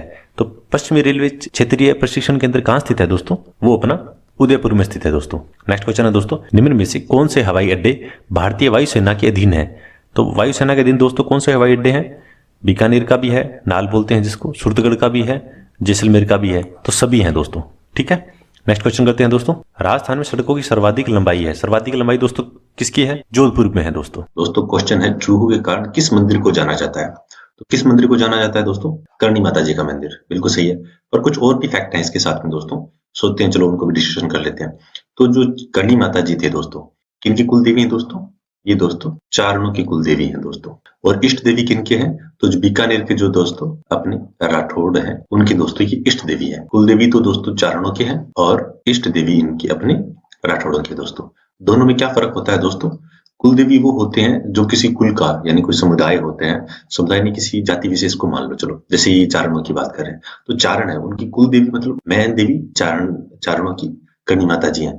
इष्ट देवी वो होती है जो किसी स्थान पे जाते हैं, वहां पे कोई देवता होते हैं, उसको मानने लग जाते हैं, वो इष्ट देवी हो जाती है दोस्तों। कुल उस कुल के अंदर बनाई जाती है इष्ट देवी, वहां पे वैसे हो गई। तो दोस्तों जो अपनी करणी माता जी हैं, इनका जन्म कहाँ हुआ था दोस्तों? क्वेश्चन पूछ लेते हैं, इसमें डिस्कशन कर लेते हैं। इनका जन्म हुआ था दोस्तों मेहा जी के घर पे हुआ था। जो मेहा जी चारण थे और अपने देवल बाई, मेहा जी और देवल बाई, इनके घर पे दोस्तों करणी माता जी था, उनका जन्म हुआ था। और बचपन का क्या नाम था दोस्तों करणी माता जी का? रिद्धि बाई था दोस्तों करणी माता जी का। एक माता देवी कह सकते हैं दोस्तों जिन्होंने अपने मंदिर की नींव स्वयं रखी थी। और उसके अलावा अगर बात करते हैं तो इनके मंदिर का निर्माण कहाँ करवाया गया था? तो देशनोक में करवाया गया था दोस्तों। और देशनोक कहाँ पर है दोस्तों? ये अपना बीकानेर के अंदर है दोस्तों। और उसके अलावा कुछ और इम्पोर्टेंट बात है कि 19वीं शताब्दी के अंदर दोस्तों जो इसका मूल मंदिर था, किसने बनाया था दोस्तों? वो मूल मंदिर तो दोस्तों बनाया था इनका जेत सिंह जी ने बनाया था 19वीं शताब्दी के अंदर। ठीक है, और जो इसका भव्य स्वरूप, वर्तमान जो स्वरूप देखते हैं दोस्तों, उसका निर्माण किसने करवाया था? उसका करवाया था दोस्तों अपना सूरज सिंह जी ने। सूरज सिंह जी दोस्तों वर्तमान स्वरूप का निर्माण करवाया था। और जो मूल है, मूल का निर्माण किसने करवाया था? जीत सिंह जी ने करवाया था। तो करणी माता जी के बारे में दोस्तों अपना डिस्कशन कर लिया है। नेक्स्ट क्वेश्चन करते हैं दोस्तों, ऊंटों के देवता के रूप में, ऊंटों के देवता के रूप में किसे पूजा जाता है? तो ऊंटों के देवता के रूप में किसे पूजा जाता है दोस्तों? बाबूजी महाराज है, उनको पूजा जाता है। अब बाबूजी महाराज हैं, उनके भी कुछ फैक्ट्स हैं, वो भी अपने डिस्कशन कर लेते हैं दोस्तों। जो बाबूजी महाराज हैं दोस्तों, ये दोस्तों जो पंचपीर हैं, पंचपीर में से एक है। ठीक है, बाबूजी महाराज अपने हैं। और पंचपीर कौन से हैं दोस्तों? एक लाइन में आपको याद हो जाएंगे, मैंने ऐसे बनाया था, बाबूजी रा मांगो, बाबूजी रा मांगो। इसे दोस्तों आपको पंचपीर याद होते हैं। बाबूजी से दोस्तों बाबूजी हो जाते हैं, और आपके रा से रामदेव जी हो जाते हैं, है से हड़बू जी हो जाते हैं, माँ से मंगलेश जी हो जाते हैं, गो से गोगा जी हो जाते हैं। तो पंचपीर है दोस्तों, इस एक लाइन में आ जाते हैं, बाबूजी राह मांगो। इसे पंचपीर याद हो गया अपने को। ठीक है दोस्तों, अब जो बाबूजी की बात करें थे, पंचपीर में से एक है। इसके अलावा ऊंटों के देवता कहे जाते हैं दोस्तों, प्लेग के रक्षक के देवता कहे जाते हैं। इनका जन्म दोस्तों आपके फलोदी के अंदर एक कोल्लू गांव है अपना, कोल्लू गांव में दोस्तों इनका जन्म हुआ था। जो इनकी घोड़ी थी उसका क्या नाम है दोस्तों? उसका नाम है दोस्तों केसर काल में तो दोस्तों बाबूजी की घोड़ी का नाम था। और अगर बात करते हैं इनकी पत्नी का क्या नाम था दोस्तों? जो इनकी पत्नी थी उनका नाम दोस्तों फूलम दे था दोस्तों। और जो इनके पिताजी थे दादाजी राठौड़ थे, माता जी इनके कमला दे थे दोस्तों। और भी कुछ इसके इंपॉर्टेंट फैक्ट हैं दोस्तों, मैं सोच रहा हूँ थोड़ा डिटेल में बात ही कर लेते हैं, ताकि बाबूजी लोक देवता है वो कंप्लीट हो जाएंगे साथ के साथ में। जैसे ऊपर अभी मैंने बात की थी, करणी माता जी हो गए, तो यहाँ पे बाबूजी कंप्लीट हो जाएंगे। तो जो बाबूजी हैं दोस्तों, ऐसा माना जाता है कि जो ऊंट था, ऊंट पालन को दोस्तों बाबूजी महाराज है वो ही लेके आए थे। ठीक है, उसके अलावा दोस्तों बात करते हैं कि ऊंट पालन कौन करता है। तो एक दोस्तों आपकी रिबारी जाती है, उसके द्वारा दोस्तों ऊंट पालन किया जाता है। ठीक है, जब ऊंट दोस्तों बीमार हो जाता है तो दोस्तों बाबूजी की फड़ गाई जाती है। और जो फड़ गाई जाती है दोस्तों, उसमें दोस्तों रावण हत्ता है उसका प्रयोग किया जाता है। इसका प्रयोग किया जाता है दोस्तों, रावण हत्ता है इसका प्रयोग किया जाता है दोस्तों फड़ के अंदर। और इस प्रकार से दोस्तों जब ठीक हो जाती है तो वो फड़ गवाई जाती है। और प्रतिवर्ष दोस्तों चित्र अमावस्या को दोस्तों इनका मेला लगता है। तो आई थिंक दोस्तों इन डेप्थ अपनों बाबूजी महाराज उनको कर लिया। नेक्स्ट क्वेश्चन करते हैं दोस्तों, राजस्थान की मातृभाषा है। तो राजस्थान की दोस्तों मातृभाषा कौन सी है? ये अपनी राजस्थानी मातृभाषा है। नेक्स्ट क्वेश्चन है दोस्तों, खाटू श्याम जी का मंदिर किस जिले में है? तो खाटू श्याम जी का मंदिर दोस्तों कहाँ पर है? खाटू श्याम जी का मंदिर दोस्तों अपना रिंगस के अंदर है। रिंगस कहाँ? सीकर के अंदर। उसके अलावा नेक्स्ट बात करते हैं दोस्तों राजस्थान के आदिवासियों का सबसे बड़ा मेला। आदिवासियों का दोस्तों सबसे बड़ा मेला कौन सा है? बनेश्वर मेला है। बनेश्वर मेला दोस्तों कहाँ लगता है? ये लगता है दोस्तों डूंगरपुर के अंदर। उसके अलावा कुछ और भी फैक्ट्स हैं दोस्तों कि जो बनेश्वर मेला है दोस्तों ये किस लिए होता है? तो ऐसा माना जाता है दोस्तों जो शिव जी है, शिव जी का 5 फुट का यहाँ पे स्वयंभू यानी अपने आप पत्थर से बना हुआ एक शिवलिंग है जिसकी पूजा की जाती है। साथ में और क्या चीज है वहां पे दोस्तों? संत का नाम जुड़ा है दोस्तों। और संत कौन है दोस्तों? संत अपने माव जी का नाम दोस्तों यहाँ से जुड़ा हुआ है। और ऐसा माना जाता है कि उन्हीं की याद के अंदर दोस्तों यहाँ पे मेला लगता है। कब मेला लगता है? माघ पूर्णिमा को। माघ पूर्णिमा को दोस्तों बड़वेश्वर में मेला लगता है। और कहाँ पे बना हुआ है दोस्तों? तो ये दोस्तों अपना सोमवाही जाखा में तीनों के दोस्तों संगम पे बना हुआ है। इस प्रकार से दोस्तों ये अपना क्वेश्चन कंप्लीट हो गया। नेक्स्ट क्वेश्चन है दोस्तों सातोड़ी तीज कब मनाई जाती है? भादो कृष्ण पक्ष तृतीया को, यानी भादवे की जो कृष्ण पक्ष काले गोरे पर ने वीडियो किया हुआ आपको याद होगा दोस्तों, तो कृष्ण पक्ष की दोस्तों तृतीया को मनाया जाता है। नेक्स्ट क्वेश्चन करते हैं दोस्तों 1585 ईस्वी में फतेहपुर सीकरी में अकबर से किस संत ने भेंट की? क्वेश्चन आ जाएगा राजस्थान के कौन से संत थे जिन्होंने अकबर से भेंट की थी? कहाँ भेंट की थी? फतेहपुर सीकरी में की थी। कब की थी? 1585 में की थी। किन्होंने की थी? तो दोस्तों दादू दयाल जी ने की थी। दादू संप्रदाय दोस्तों काफी इंपॉर्टेंट है, एग्जाम में क्वेश्चन पूछ लेते हैं। तो दादू संप्रदाय की प्रधान पीठ कहाँ पे बनी है दोस्तों? तो वो बनी है दोस्तों नरेना के अंदर। नरेना बोल सकते हैं, नारायणा गांव बोल सकते हैं। प्रधान पीठ किसकी है दोस्तों? दादू संप्रदाय की प्रधान पीठ है दोस्तों। और इसके सत्संग स्थल है दोस्तों, सत्संग होती है, वो स्थल क्या कहलाते हैं दोस्तों? वो कहलाते हैं अलख दरीपा कहलाते हैं दोस्तों। अलख दरीपा किस संप्रदाय से जुड़े हुए हैं? तो आ जाएगा दादू दयाल संप्रदाय से जुड़े हैं दोस्तों। उसके अलावा दोस्तों इनका संप्रदाय है वो अलग अलग विभक्त हुआ है। उनकी शाखाएं दोस्तों खालसा शाखा होगी, खाकी शाखा होगी, नागा शाखा होगी, विरक्त शाखा होगी। उसके अलावा उत्तरादेह और निहंग हो गया। इस प्रकार से दोस्तों इनका जो संप्रदाय है काफी बाद में विभक्त हो गया था दादू दयाल जी के बाद में, शरीर छोड़ने के बाद के अंदर। और इस तरह से दोस्तों दादू दयाल जी हैं ये काफी इंपॉर्टेंट है दोस्तों। ठीक है, दादू संप्रदाय जिसको बोलते हैं। उसके बाद दोस्तों नेक्स्ट क्वेश्चन अपना है विश्नोई संप्रदाय के प्रवर्तक कौन थे? विश्नोई संप्रदाय के प्रवर्तक कौन थे दोस्तों? जाम्बू जी थे दोस्तों। वो विश्नोई संप्रदाय के दोस्तों आपके संस्थापक माने जाते हैं, प्रवर्तक माने जाते हैं। विश्नोई संप्रदाय के नाम लेते ही अपने को दिमाग में आता है 29 नियम। 29 नियम किससे संबंधित है? तो वो दोस्तों विश्नोई संप्रदाय से संबंधित है। कब स्थापना की गई थी विश्नोई संप्रदाय की दोस्तों? 1485 ईस्वी के अंदर दोस्तों इसकी स्थापना की गई थी। उसके अलावा इनके 2-3 ग्रंथ हैं दोस्तों, विश्नोई संप्रदाय हैं उनके अपने। एक अपने दोस्तों जम संहिता होगी, एक जाम सागर हो गया। जो जाम सागर है दोस्तों ये इंपॉर्टेंट है। क्यों इंपॉर्टेंट है? क्योंकि जो जाम सागर है इनका जो दोस्तों ग्रंथ है अपना विश्नोई संप्रदाय का, इसके अंदर दोस्तों जो 120 शब्द दिए हुए हैं और जो 29 नियम अपने जानते हैं विश्नोई संप्रदाय के, वो 29 नियम दोस्तों इस जाम सागर के अंदर ही दिए गए हैं। और प्रधान पीठ कहाँ है दोस्तों? वो इनकी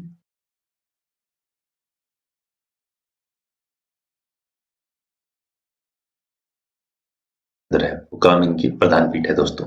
इस प्रकार से दोस्तों अपनों ने ये आई थिंक छोटा सा क्वेश्चन था, इसके अंदर थोड़ी सी बात कर ली। नेक्स्ट क्वेश्चन है दोस्तों किस संत का संबंध कतरिया सर बीकानेर से है? तो कतरिया सर से किसका संबंध है दोस्तों? बिल्कुल सही, जसनाथ जी इनका संबंध है। जहां विश्नोई संप्रदाय में दोस्तों अपने 29 नियम है, वहीं जसनाथ संप्रदाय में कितने नियम होते हैं दोस्तों? 36 नियम होते हैं। और इनकी प्रधान पीठ कौन सी है? कतरिया सर है।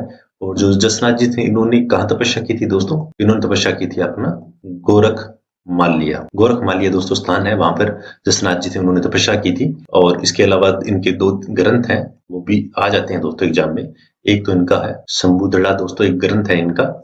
इसके अलावा एक कोडा बोलते हैं, ये इनके ग्रंथ है। ये दो दोस्तों जसनाथ जी हैं इस संप्रदाय से, इसके 2 ग्रंथ है दोस्तों। ये अपने गले के अंदर दोस्तों काली ऊन का धागा बांधते हैं, यानी ऊन धागे किससे संबंध है? काले ऊन धागे कौन बांधते हैं? वो दोस्तों जसनाथ जी संप्रदाय के लोग हैं, वो बांधते हैं दोस्तों। इस प्रकार से दोस्तों ये इंपॉर्टेंट क्वेश्चन है, अपन इसमें थोड़ा डिस्कशन कर लिया। साथ में 2-3 नाम है दोस्तों और स्थल है जो किसी संबंधित है। एक तो दोस्तों आपका बमलू, एक आपका बमलू लिखमानसर और पांचल, ये किसी संबंधित स्थल है दोस्तों? तो ये स्थल दोस्तों जसनाथी संप्रदाय से संबंधित है दोस्तों। आप सोचोगे मैंने नाम क्यों लिखाए हैं दोस्तों, ये क्वेश्चन मुझे याद नहीं, कोई एग्जाम था उसमें क्वेश्चन आया था कि ये जो निम्नलिखित जो स्थल है किससे संबंधित है? तो दोस्तों ये स्थल है वो जसनाती संप्रदाय उससे संबंधित रहे हैं दोस्तों। नेक्स्ट क्वेश्चन करते हैं दोस्तों अब अपने नाथद्वारा के समीप जो मालेला गांव है वो किस कला के लिए प्रसिद्ध है? तो किस कला के प्रसिद्ध है दोस्तों?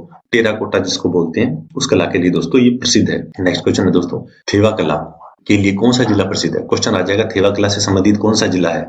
तो कौन सा जिला है दोस्तों? प्रतापगढ़ जिला है अपना। और थेवा कला क्या होती है दोस्तों? थेवाकला दोस्तों सोने की मीनाकारी और पारदर्शी जो कांच से निर्मित वस्तुएं होती हैं उसको थेवाकला कहा जाता है दोस्तों। यानी कि अपने रत्न होते हैं सोने पे जड़े जाते हैं दोस्तों, वो चीज होती है। और जो थेवाकला था दोस्तों, इसका जन्म कब हुआ था? तो ऐसा माना जाता है दोस्तों, जो 16वीं शताब्दी थी अपनी, उसके अंदर आसपास में अपने जो प्रतापगढ़ रियासत थी, उनके राजा कौन थे? राजा दोस्तों सावंत सिंह जी थे। उनके समय के अंदर दोस्तों इसका निर्माण हुआ था थेवाकला का। और इसके थेवाकला का जनक किसको माना जाता है दोस्तों? वो माना जाता है अपने नाथू जी सोनी है, उनको दोस्तों थेवाकला का जनक माना जाता है। जो ये परिवार है, सोनी परिवार, ये अपना प्रतापगढ़ से ही संबंधित है दोस्तों। नेक्स्ट क्वेश्चन है दोस्तों, काष्ठ कला का प्रधान केंद्र कौन सा है? तो दोस्तों काष्ठ कला का प्रधान केंद्र अपना बस्सी चित्तौड़गढ़ के अंदर है दोस्तों। तो दोस्तों इस पार्ट में इतना ही। अगर दोस्तों आपको वीडियो अच्छा लगा है तो प्लीज दोस्तों वीडियो को लाइक कीजिए। जो दोस्त नए हैं वो प्लीज दोस्तों चैनल को सब्सक्राइब कीजिए और दूसरे दोस्त हैं उनके साथ शेयर कीजिए। नेक्स्ट पार्ट में दोस्तों किसी और वीडियो के साथ में आपसे मिलते हैं। तब तक के लिए दोस्तों जय हिंद, जय भारत, थैंक यू। नमस्कार दोस्तों, मैं मनोज नाथ ज्ञान अकेडमी राजस्थान में एक बार फिर से आप सभी का स्वागत करता हूं। दोस्तों उम्मीद कर रहा हूं कि आपका सर्दी से बचाव होगा, आपकी पढ़ाई मस्त चल रही होगी। तो दोस्तों आज अपने स्टार्ट कर रहे हैं कंटिन्यूसली जो राजस्थान की जो बोर्ड की बुक्स हैं और जो एनसीईआरटी की बुक्स हैं उनके जो महत्वपूर्ण प्रश्न हैं उनको डिटेल से डिस्कशन करते हैं दोस्तों। तो चलो दोस्तों स्टार्ट करते हैं डिस्कशन। सीसा जस्ता शोधक संयंत्र कहाँ स्थापित किया गया है? तो दोस्तों सीसा जस्ता शोधक संयंत्र कहाँ स्थापित किया गया? चंदेरी के अंदर अपना स्थापित किया गया है। चित्तौड़गढ़ के अंदर दोस्तों जो चंदेरी है इसको स्थापित किया गया। तो सीसा जस्ता की बात करते कब स्थापित किया गया दोस्तों? कहते हैं 1991 के अंदर दोस्तों इसको स्थापित किया गया था। 1991 के अंदर यानी 1991 में दोस्तों इसकी स्थापना की गई थी दोस्तों। नेक्स्ट क्वेश्चन करते हैं दोस्तों, देश के सबसे बड़े सोलर पार्क की स्थापना कहाँ की गई है? तो दोस्तों कहाँ की गई है? जो भाडला अपना जोधपुर है वहां पे दोस्तों इसकी स्थापना की गई है। अब दोस्तों नेक्स्ट क्वेश्चन करते हैं, लोहा अयस्क, मैग्नीज, सीसा जस्ता, चांदी, तांबा आदि किस प्रकार के खनिज है दोस्तों? प्रकार पूछ लिया किस प्रकार के खनिज है ये। तो दोस्तों ये किस प्रकार के खनिज है अपने? ये दोस्तों अपने धात्विक प्रकार के खनिज है। ऊर्जा खनिज कौन से होते हैं दोस्तों जिनसे ऊर्जा पैदा होती है? जैसे कि आपके ऊर्जा खनिज में कह सकते हैं यूरेनियम हो गया, उनको भी ऊर्जा खनिज में इस्तेमाल कर सकते हैं दोस्तों। और प्राकृतिक गैस है उनको भी ऊर्जा खनिज में इस्तेमाल कर सकते हैं।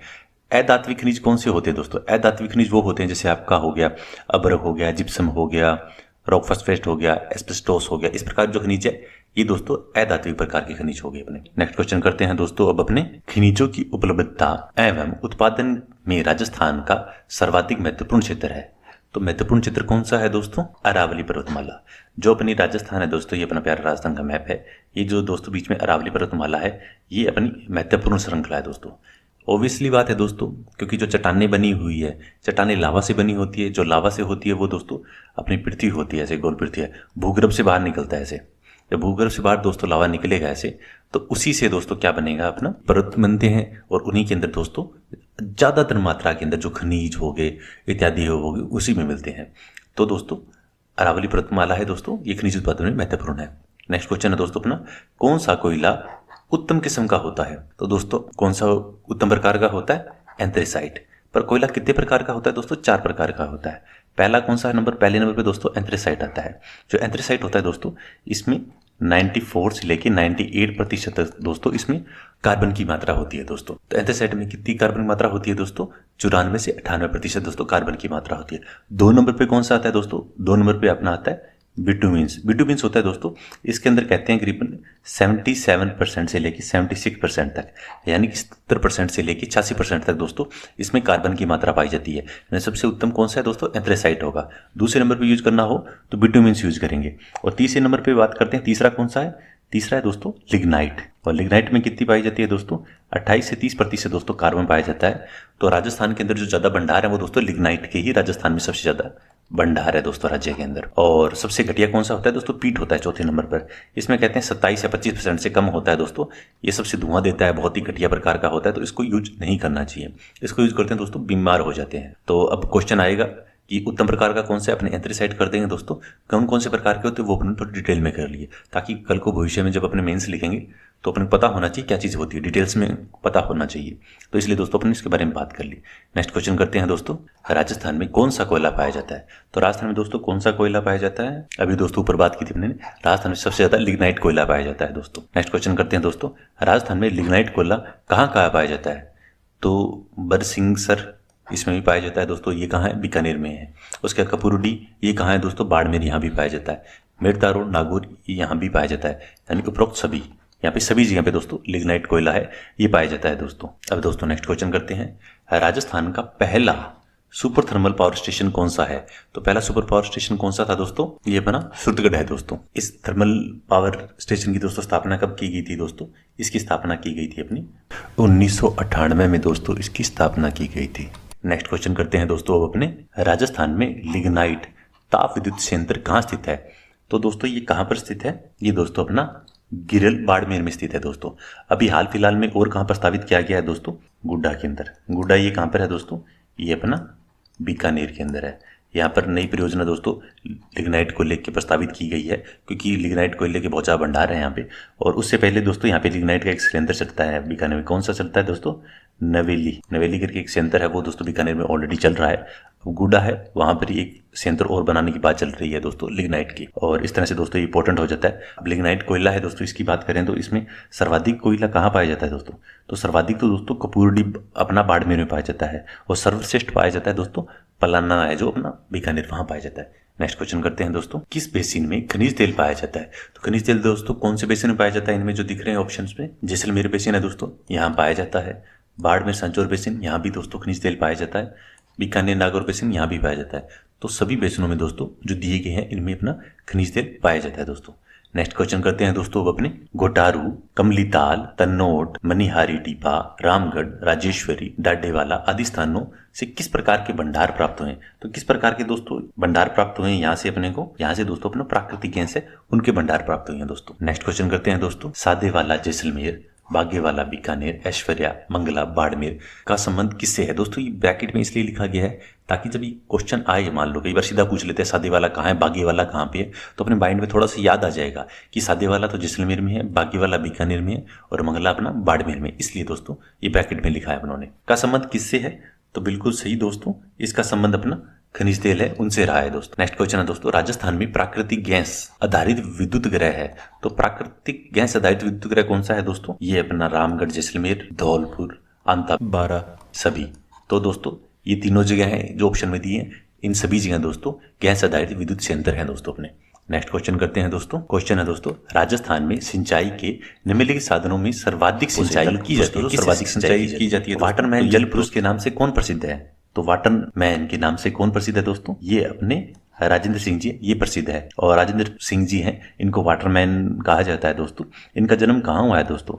इनका जन्म दोस्तों अलवर में हुआ है। जन्म मैं इसलिए लिखवा रहा हूँ दोस्तों, कई बार क्वेश्चन आजकल पूछने लग गए हैं, जो पर्सनैलिटी होते हैं उनका जन्म कहाँ कहाँ कुछ होता है।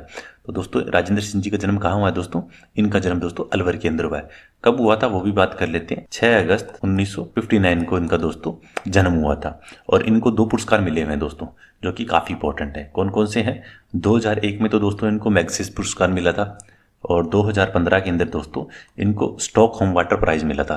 तो दोस्तों 2 इनको पुरस्कार मिले हुए हैं, इसलिए दोस्तों इंपॉर्टेंट पर्सनैलिटी बन जाते हैं एग्जाम को देखते हुए। वैसे पता होना चाहिए कि राजस्थान के एक व्यक्तित्व हैं जिनको वाटरमैन के नाम से जाना जाता है, तो थोड़ा पता होना चाहिए। उसके बाद दोस्तों कैलाश सांखला जी की बात करते हैं। तो कैलाश सांखला जी है, ये किस नाम से फेमस थे दोस्तों? ये फेमस थे अपने टाइगर मैन के नाम से प्रसिद्ध है दोस्तों। टाइगर मैन के नाम से दोस्तों कैलाश सांखला जी ये प्रसिद्ध हैं दोस्तों। और अगर इनकी बात करते हैं, इनका जन्म कहाँ हुआ था दोस्तों? तो इनका जन्म हुआ था जोधपुर के अंदर। और जोधपुर में कब हुआ था? 1925 के अंदर हुआ दोस्तों, और 1994 के अंदर यानी 94 के अंदर दोस्तों जयपुर के अंदर दोस्तों इनका निधन हो गया था। तो ये भी इंपॉर्टेंट हो जाते हैं दोस्तों। टाइगर मैन है, तो टाइगर मैन भी देखो राजस्थान से संबंधित है, और वाटरमैन की बात करें वो भी राजस्थान से संबंधित है। और अगर अमृताबाई बिश्नोई की बात करते हैं, यानी वन रक्षक के रूप में बात करते हैं, जिन्होंने आज से करीबन 300 साल पहले 1730 ईस्वी के अंदर ही दोस्तों वनों को बचाने के लिए उनकी महिमा को समझ लिया था और अपने प्राण न्यौछावर कर दिए थे। तो ये काफी इंपॉर्टेंट है, इनको तो राजस्थान में सभी जानते हैं। तो आई थिंक दोस्तों ये तो सबसे इंपॉर्टेंट है ही है अपने, बाकी भी इंपॉर्टेंट है पर ये काफी ज्यादा इंपॉर्टेंट है। और अमृता देवी बिश्नोई जी की बात करते हैं, आपको पता होगा पर चलो थोड़ा डिस्कशन बात कर लेते हैं, बात ही कर रहे हैं। तो दोस्तों 1730 की जो बात हो रही है अपनी, तो 1730 के अंदर दोस्तों जोधपुर रियासत थी अपनी। तो जोधपुर रियासत में उस वक्त राजा कौन थे दोस्तों? उस वक्त राजा थे अपने अभय सिंह जी। अभय सिंह दोस्तों राजा थे। वो दोस्तों अपना मेहरानगढ़ जो जोधपुर का किला है उसके अंदर एक महल बना रहे थे। कौन सा महल बना रहे थे दोस्तों? वो बना रहे थे फूल महल। फूल महल बना रहे थे दोस्तों। फूल महल बनाने के लिए दोस्तों चुनना की आवश्यकता होती है दोस्तों चिनाई के लिए। तो उस वक्त चुन्नी को पकाने के लिए दोस्तों लकड़ियां कम पड़ रही थी। तो उस वक्त वहां का एक मंत्री था उनका। कौन मंत्री था दोस्तों? उसका नाम था गिरधारी दास। तो जो गिरधारी दास थे दोस्तों, इन्होंने कहा महाराज खेजड़ी है, खेजड़ी जो गांव है अपना, वहाँ पे खूब सारे पेड़ है, लकड़ी काट के ले आते हैं। ये वहाँ पे गए। जाने के बाद में दोस्तों इन्होंने पेड़ काटना स्टार्ट किया। तो इनके जो पति थे दोस्तों, अमृता देवी जी के रामो जी खोड़ बिश्नोई जी थे दोस्तों, उन्होंने पहली कुल्हाड़ी चलते ही आवाज़ सुनी और उन्होंने रोकना किया। उसका अमृता देवी बिश्नोई जी थे, ये भी चले गए दोस्तों, और इन्होंने पेड़ से लिपट गई है। उसके बाद में दोस्तों इन्होंने क्या बात कही थी? इन्होंने एक बात कही थी, सर साटे रुख रहे तो भी सस्तो जान, सर साटे रुख रहे तो भी सस्तो जान, यानी कि सर के जाने से भी अगर एक पेड़ बचता है तो भी सस्ता है। तो इस वजह से ये पेड़ से लिपट गए थे दोस्तों। उसके बाद में ये इनकी 3 बेटियां और अलग अलग 84 गांव थे दोस्तों, उनका करीबन 363 व्यक्ति दोस्तों बलिदान दे दिया था अपना उस वक्त दोस्तों। आज अगर एक पेड़ की बात करते हैं, अपने बात करते हैं, तो लोग नहीं करते हैं, और आज से 300 साल पहले इन्होंने अपना बलिदान दे दिया। तो सोच सकते हैं दोस्तों वो क्या व्यक्तित्व था। जल संरक्षण हेतु सिंचाई की उत्तम विधि कौन सी है? तो उत्तम विधि कौन सी? बूंद बूंद सिंचाई और फुहारा सिंचाई है दोस्तों, ये जल की उत्तम विधि है। नलकूप दोस्तों क्या होते हैं? जो धरती के अंदर जो पाइप लगा के जो एक किस्म के ट्यूबवेल होते हैं ना, मोटर चलते हैं, वो दोस्तों नलकूप होते हैं। तालाब होते हैं, जैसे ये है, यहाँ पे जमीन है धरातल में, जैसे मिट्टी खोद दी, उसके बाद में यहाँ पे पानी इकट्ठा हो गया, उससे सिंचाई करते हैं, वो दोस्तों तालाब होते हैं। नहरें, जैसे ग्लेशियर से पानी आता है, उनको नहरों के थ्रू ला के खेतों में लगाते हैं, वो दोस्तों नहर से होती है। बूंद बूंद सिंचाई जो पाइप से लगा दी, उसके बाद बूंद बूंद से सिंचाई होती है पेड़ की जड़ के अंदर दोस्तों। ये बात इसलिए पता सभी को होता है, पर थोड़ा सा बात पता होनी चाहिए, इसलिए मैंने बात कर ली। उसके बाद नेक्स्ट क्वेश्चन है दोस्तों, राजस्थान का बाजरा, इसबगोल, सरसों, गवार, मोठ और जीरे के उत्पादन में देश में कौन सा स्थान है? देश के अंदर अपना कौन सा स्थान है दोस्तों? इन चीज के अंदर दोस्तों अपना पहला स्थान है दोस्तों। नेक्स्ट क्वेश्चन करते हैं दोस्तों अब अपने, एशिया महाद्वीप का सबसे बड़ा कृषि फार्म कहाँ स्थित है? तो एशिया महाद्वीप का सबसे बड़ा कृषि फार्म दोस्तों कहाँ स्थित है अपना? ये अपना दोस्तों सुरतगढ़ के अंदर स्थित है। सुरतगढ़ के अंदर स्थित है। कब बना था दोस्तों? ये बना था अपना 15 अगस्त 1956 को बना था। किसकी सहायता से बना था दोस्तों? तो ये रूस की सहायता से बना था। ये मैंने इसलिए बात की है दोस्तों डिटेल के अंदर, जो भी रूस और यूक्रेन का युद्ध हुआ है उस बात को मद्देनजर रखते हुए यदि क्वेश्चन पूछ सकता है, तो रूस की सहायता से बनाया गया दोस्तों, और एशिया का सबसे बड़ा कृषि फार्म है दोस्तों ये। ठीक है, उसके अलावा और बात करते हैं, और ये कहाँ स्थित है दोस्तों? सुरतगढ़, ये गंगानगर जिले के अंदर स्थित है। और उसके अलावा गंगानगर के अंदर ही एक चीज़ और है दोस्तों, वो क्या है आपका? वो जेतसर है दोस्तों। जेतसर यांत्रिकी फार्म है दोस्तों, वहाँ पे कृषि फार्म है। वो 26 जनवरी 1962 को बना था। और वो किसकी सहायता से बना दोस्तों? वो कनाडा की सहायता से बना था। और ये जेतसर जो कृषि फार्म अपना है, ये दोस्तों एशिया के अंदर 2nd नंबर पे है। ये तो एशिया में 1st नंबर पे है कृषि फार्म, और ये जो कृषि फार्म है दोस्तों यांत्रिकी यानी उपकरण वगैरह बनाने वाला, ये दोस्तों 2nd नंबर पे है, इसलिए दोस्तों इंपॉर्टेंट हो जाता है। नेक्स्ट क्वेश्चन है दोस्तों अपना, मेवाड़ का प्रमुख भोजन निम्न में से कौन सा है? खाते तो सारा कुछ ही है, पर प्रमुख रूप से उनका भोजन में कौन सा है दोस्तों? वो है दोस्तों मक्का। नेक्स्ट क्वेश्चन करते हैं दोस्तों, कपास, गन्ना, तंबाकू, तिलहन आदि किस प्रकार की फसलें हैं? तो दोस्तों ये किस प्रकार की फसलें हैं अपनी? ऑब्वियसली है, नाम से ही पता चल रहा है, व्यापार होता है इनका, तो व्यापारिक फसलें दोस्तों। तिलहन फसलें कौन सी होती है दोस्तों? इनसे तेल निकलता है, जैसे राई होगी, आपकी मूंगफली होगी, इनसे तेल निकलता है दोस्तों, ये तिलहन फसलें हो जाती हैं। खाद्यान्न फसलें अपना जैसे गेहूं हो गया, चावल हो गया, ये खाद्यान्न होगी। दलहन फसलें जो दालें वगैरह होती है वो दलहन फसलें होती हैं दोस्तों। नेक्स्ट क्वेश्चन करते हैं दोस्तों, राज्य की जोधपुर मंडी किस लिए प्रसिद्ध है? तो जोधपुर मंडी दोस्तों किस लिए प्रसिद्ध है? अपनी जीरे के लिए। जो जीरा है, जीरे के लिए दोस्तों अपनी जोधपुर मंडी है दोस्तों, ये प्रसिद्ध है। नेक्स्ट क्वेश्चन है दोस्तों अपना, राजस्थान राज्य कृषि विपणन बोर्ड की स्थापना की गई थी? तो राज्य कृषि विपणन बोर्ड जो राजस्थान का, उसकी कब स्थापना की गई थी दोस्तों? 1994 में स्थापना की गई थी। जब दोस्तों राजस्थान कृषि विपणन बोर्ड की बात करते हैं, थोड़ा इसके बैक साइड में और जान लेते हैं दोस्तों। एक समिति बनाई गई थी दोस्तों। समिति क्या थी दोस्तों? किसकी समिति थी? ये थी दोस्तों श्री यशवंत सिंह जी। यशवंत सिंह जी थे दोस्तों, उनकी समिति बनाई गई थी। कब बनाई गई थी? 1967 के अंदर दोस्तों समिति बनाई गई थी। इन्होंने सिफारिश की थी दोस्तों, ये राज्य के अंदर दोस्तों कृषि विपणन बोर्ड होना चाहिए। तो इनकी सिफारिश पे दोस्तों ये अपना बोर्ड बनाया गया था। और कब बनाया गया था दोस्तों? ये बोर्ड बनाया गया था 6 जून 1974 को बोर्ड बनाया गया था। इसके लिए संशोधन कब किया गया था? इसके लिए दोस्तों एक एक्ट भी है। कौन सा एक्ट है दोस्तों? वो अपना एक्ट है राजस्थान कृषि विपणन अधिनियम, यानी एक्ट 1961। यानी एक्ट तो कब का है दोस्तों? ये 1961 का एक्ट है। समिति कब बनी? 1967 के अंदर। और ये बोर्ड कब बना? 1974 के अंदर दोस्तों बोर्ड बना। देखो आजकल क्वेश्चन दोस्तों अंदर से पूछ लेते हैं, तो इसलिए मैंने सोचा कि अंदर से बात कर लेते हैं क्यों? क्योंकि जब राजस्थान बोर्ड के अंदर दोस्तों जैसे ऐसा क्वेश्चन उन्होंने दे रखा है तो ये चीज अपने को पता होनी चाहिए दोस्तों। तो अपना अगर कृषि विपणन बोर्ड का एक्ट कब का है दोस्तों? 1961 का एक्ट है अपना। और कृषि विपणन निदेशालय कब स्थापित किया गया था दोस्तों? 1980 के अंदर दोस्तों स्थापित किया गया था। नेक्स्ट क्वेश्चन करते हैं दोस्तों अब अपने। राज्य की कोटा मंडी किस लिए प्रसिद्ध है? तो दोस्तों कोटा मंडी किसके लिए प्रसिद्ध है दोस्तों? कोटा मंडी अपनी दोस्तों धनिये के लिए प्रसिद्ध है। अब क्वेश्चन है दोस्तों पीडीएस। पीडीएस का पूरा नाम क्या है दोस्तों? हिंदी में लिखा है इसलिए मैंने इंग्लिश में लिखा है। इंग्लिश में आप करोगे थोड़ा सा इजी लगेगा। इंग्लिश में क्या होगा? पीडीएस क्या होता है दोस्तों? पब्लिक डिस्ट्रीब्यूशन सिस्टम होता है। हिंदी में बात करें तो क्या बन जाएगा दोस्तों? वो सार्वजनिक वितरण प्रणाली पीडीएस बन जाएगा दोस्तों। क्योंकि पीडीएस पूछा है तो पीडीएस में थोड़ी सी बात कर लेते हैं। वैसे पीडीएस कब स्टार्ट किया गया था? वैसे तो 1947 में जब दोस्तों भारत आजाद हुआ था तब वितरण करना स्टार्ट कर दिया गया था दोस्तों कि कोई भूखा ना रहे। बट अगर वैसे बात करते हैं तो पीडीएस के बाद में दो चीजें और है। एक दोस्तों आरपीडीएस है अपना। आरपीडीएस संशोधित पीडीएस था दोस्तों। ये कब स्टार्ट किया गया था दोस्तों? ये स्टार्ट किया गया था 1992 के अंदर। उसके बाद दोस्तों लक्षित जो पीडीएस बोलते हैं, टारगेटेड पीडीएस बोलते हैं दोस्तों, लक्षित, ये कब स्टार्ट किया गया था? ये स्टार्ट किया गया दोस्तों 1997 के अंदर। और उसके बाद में एक योजना स्टार्ट की गई थी। कौन सी? अंत्योदय अन्न योजना, कि कोई भी व्यक्ति है, बीपीएल परिवार है बेचारे, उनको कोई भूखा ना रहे, सभी को अन्न मिले। कब स्टार्ट की गई थी दोस्तों? ये की गई थी 1 अप्रैल 2002 को स्टार्ट की गई थी। उसके बाद में दोस्तों 3 एक्सटेंशन हो चुके हैं इसके, फर्स्ट, सेकंड और थर्ड।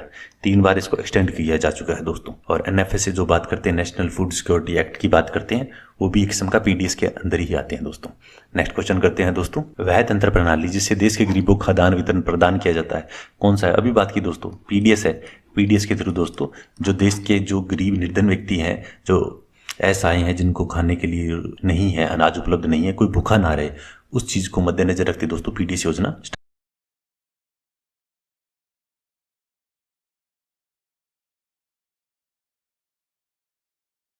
स्टार्ट की गई थी दोस्तों। किस मुगल बादशाह ने जसवंत सिंह को महाराजा की उपाधि प्रदान की?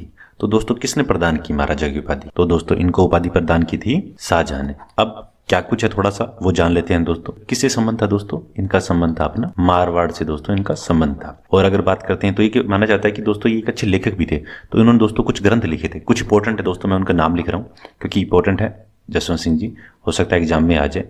एक तो दोस्तों इनका ग्रंथ है जो इन्होंने लिखा था, एक तो लिखा था सिद्धांत बोध लिखा था दोस्तों, एक इन्होंने लिखा था आनंद विलास दोस्तों, एक इनका हो गया भाषा भूषण। दोस्तों जो ये अपने यहाँ पे डिस्कशन करते हैं, ये क्लास दोस्तों चाहे आपकी रीड की क्लास हो, अधीनस्थ बोर्ड का पेपर हो, आरएस का पेपर हो, कोई पेपर हो, सभी में काम आएगी दोस्तों। तो दोस्तों कहां से संबंधित है जसवंत सिंह जी का? इनका संबंध दोस्तों मारवाड़ से था।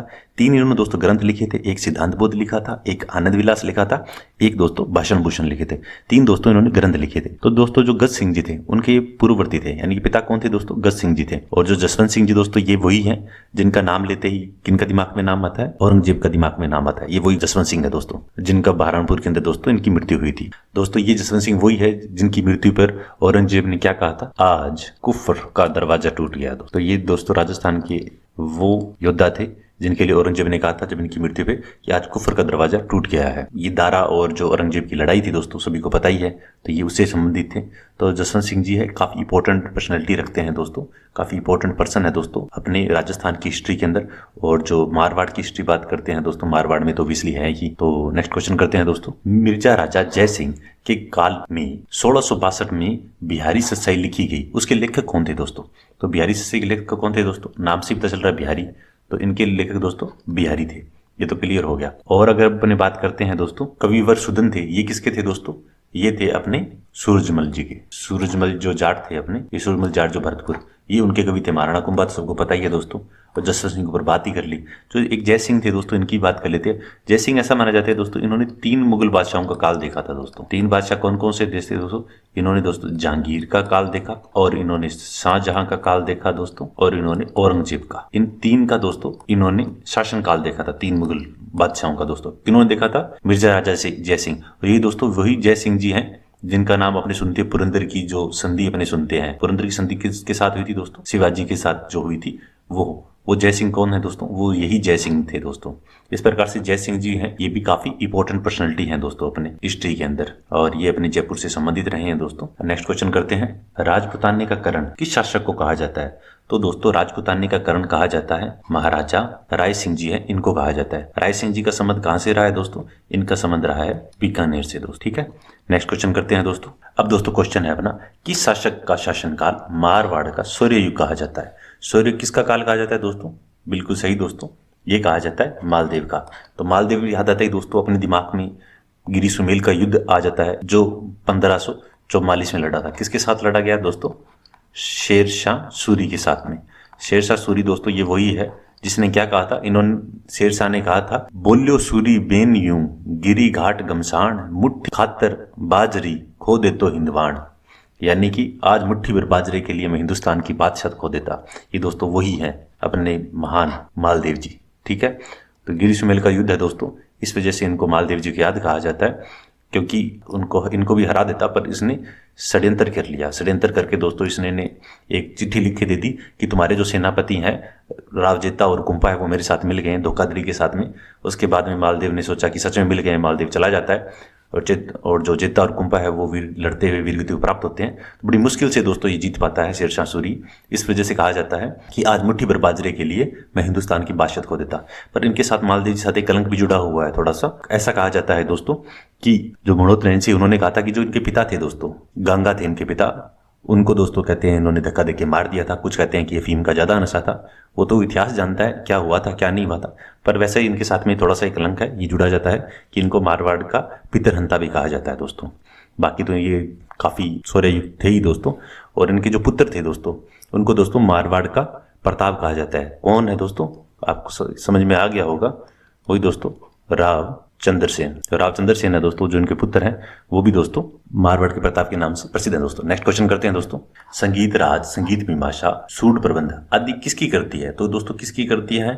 बिल्कुल सही है दोस्तों, ये करतियां हैं अपनी महाराणा कुंभा की दोस्तों। नेक्स्ट क्वेश्चन है, प्रसिद्ध ग्रंथ पृथ्वीराज रासो की रचना किस कवि द्वारा की गई थी? तो पृथ्वीराज रासो है दोस्तों, इसकी रचना की गई थी चंद्र बरदाई के द्वारा। जो चंद्र बरदाई थे दोस्तों, ये पृथ्वीराज चौहान थे दोस्तों, उनके मित्र थे दोस्तों। ठीक है, पृथ्वीराज चौहान है उनके मित्र थे। और इनके राजकवि कौन थे दोस्तों? पृथ्वीराज चौहान की बात करें, पृथ्वीराज चौहान, मैं लिख देता हूं दोस्तों यहाँ पे, पृथ्वीराज चौहान है।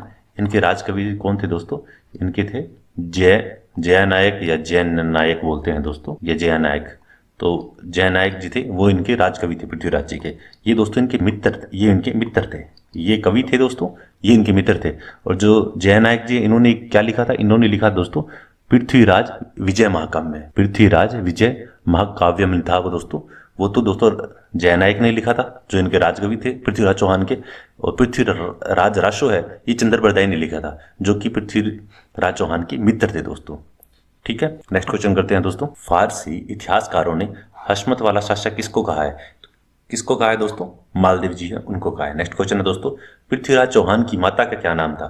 तो पृथ्वीराज चौहान जी की माता का नाम दोस्तों कपूर देवी था। नेक्स्ट क्वेश्चन है दोस्तों, महाराणा कुंभा किस वर्ष मेवाड़ के राज सिंहासन पर बैठे दोस्तों? तो मेवाड़ के राज सिंहासन पर दोस्तों कब बैठे थे? ये बैठे थे 1433 ईस्वी में दोस्तों। नेक्स्ट क्वेश्चन करते हैं दोस्तों, गीत गोविंद किसकी करती है? तो दोस्तों जो गीत गोविंद है ये अपनी करती है जयदेव की दोस्तों। और जयदेव को कब से थे दोस्तों? ये माना जाता है कि 12वीं शताब्दी के दोस्तों एक संस्कृत कवि थे कृष्ण भगवान पे जो गीत गोविंद लिखी गई है, काफी फेमस है। जयदेव की गीत गोविंद दोस्तों कब के हैं? 12वीं शताब्दी के हैं दोस्तों। नेक्स्ट क्वेश्चन करते हैं दोस्तों, किस शासक द्वारा अचलगढ़ दुर्ग, बसंतीगढ़ दुर्ग, बामोट दुर्ग और मचान का दुर्ग का निर्माण करवाया गया था? किसके द्वारा दुर्ग का निर्माण करवाया गया था दोस्तों? महाराणा कुंभा। आपको पहले ही कहा था दोस्तों, जब भी कोई याद ना आए तो दुर्ग के अंदर तुक्का मारना हो तो कुंभा पे मार दिया करो। तो महाराणा कुंभा है, इनके द्वारा इन दुर्ग का दोस्तों निर्माण करवाया गया था। नेक्स्ट क्वेश्चन है दोस्तों, रणछोड़ भट्ट द्वारा किस भाषा में राज प्रशस्ति को 25 शिलालेखों पर खुदवाया गया था? तो कौन सी भाषा यूज की गई दोस्तों? संस्कृत भाषा यूज की गई थी। और दोस्तों महाराणा कौन थे, यानी राजा कौन थे दोस्तों? तो राजा थे दोस्तों राज सिंह थे दोस्तों अपने। और कब बनवाई गई थी दोस्तों? ये बनवाई गई थी 1676 के अंदर। कहाँ बनवाई गई थी? जो राजसमंद झील है दोस्तों, उसके निर्माण की स्मृति में दोस्तों इसका निर्माण किया गया था दोस्तों। और दोस्तों ऐसा माना जाता है कि भारत का सबसे लंबा शिलालेख भी दोस्तों यही है। इसके साथ ही दोस्तों ऐसा कहा जाता है कि जो ये प्रसिद्धि थी, ये कविराज जो श्यामल दास जी थे, इनके द्वारा वीर विनोद में पहली बार दोस्तों इसका प्रकाशन किया गया था दोस्तों। किस वर्ष मानगढ़ पहाड़ी, दोस्तों मानगढ़ पहाड़ी काफी इंपॉर्टेंट है दोस्तों, किस वर्ष मानगढ़ पहाड़ी आश्विन शुद्धि पूर्णिमा को संप सभा का अधिवेशन हुआ, जहां पर अंग्रेजों ने पहाड़ी को चारों तरफ से घेर कर गोलियां चलाई। पहली चीज, मानगढ़ पहाड़ी कहाँ है? तो मानगढ़ पहाड़ी दोस्तों अपनी बांसवाड़ा में स्थित है दोस्तों। और मानगढ़ पहाड़ी का अगर नाम लेते हैं तो इससे किसका संबंध है दोस्तों? इसका संबंध है अपनी जो अपने गोविंद गुरु थे उनका इस मानगढ़ पहाड़ी से संबंध रहा है। और इससे क्या संबंधित रहा है दोस्तों? इससे संबंधित रहा है भगत आंदोलन। देखो दोस्तों, इसलिए मैं चीज बता रहा हूँ, बाद में सारों को जोड़ देंगे। भगत आंदोलन का इसका संबंध रहा है दोस्तों। और इससे किसका संबंध रहा है? और एक प्रतीक चिन्ह था, क्या था वो दोस्तों? वो था अग्नि। अभी सारी चीजें इससे किस संबंधित है वो बात करते हैं दोस्तों। देखो दोस्तों, मानगढ़ पहाड़ी थी दोस्तों जिसपे संप सभा का अधिवेशन हो रहा था, अंग्रेजों ने गोलियां चलाई थी। तो कब चलाई थी गोलियां दोस्तों? ये चलाई गई थी दोस्तों 17 नवंबर 1913 को चलाई गई थी दोस्तों। क्यों चलाई गई थी? क्योंकि दोस्तों जो मानगढ़ पहाड़ी थी यहाँ पे जो काफी संख्या के अंदर दोस्तों भील एकत्रित हुए थे। और जो भील एकत्रित क्यों हुए थे दोस्तों? वो दोस्तों अपने जो गोविंद गुरु जो ये थे, ये इन्होंने क्या किया था, भीलों का था कि आपको मांस मदिरा नहीं खानी चाहिए, अपने झगड़े खुद सुलझाने चाहिए इत्यादि इन्होंने कहा था। तो इनके काफी फॉलोवर्स हो गए थे। कैसे फॉलोवर्स हुए थे दोस्तों? वो फॉलोवर्स ऐसे हो गए थे दोस्तों, इन्होंने एक आंदोलन स्टार्ट किया था। कौन सा किया था? भगत आंदोलन। कब किया था? 1890 को स्टार्ट किया था दोस्तों भगत आंदोलन इन्होंने। जब ये आंदोलन दोस्तों इन्होंने शुरू किया था तो उसके अंदर काफी लोग जुड़ते गए धीरे धीरे। उसी आंदोलन एक सभा आयोजित की गई थी, वो की गई थी मानगढ़ पहाड़ी, कहाँ? बांसवाड़ा के दोस्तों आयोजित की गई थी। और तब दोस्तों इस पे अंग्रेजों ने गोलियां चला दी थी। तो ये भगत आंदोलन था। इससे पहले एक सभा स्थापित की थी। कौन सी की गई थी दोस्तों? ये संप सभा। कब स्थापित की गई दोस्तों? 1883 को। यहां लिख लेते हैं दोस्तों, 1883 को दोस्तों इस सभा की स्थापना की गई थी। इसी के अंदर ये भगत आंदोलन हुआ था दोस्तों। भगत आंदोलन चलाया गया था। प्रतीक चिन्ह कौन सा बनाया गया था? ये अग्नि दोस्तों इसका प्रतीक चिन्ह था उस वक्त। और ये सारी कहानी आपको समझ में आ गई होगी, पता होगा वैसे ज्यादातर को दोस्तों को, पर जो दोस्त नहीं है उनको मैंने बता दिया। और जिन दोस्तों को पता है उनका एक बार रिवीजन हो गया होगा दोस्तों। 1883 में सभा स्थापित कर दी। उसके बाद भगत आंदोलन चलाया 1890 के अंदर उन्होंने। उसी की दोस्तों एक सभा आयोजित की गई थी मानगढ़ पहाड़ी पे, जिसके अंदर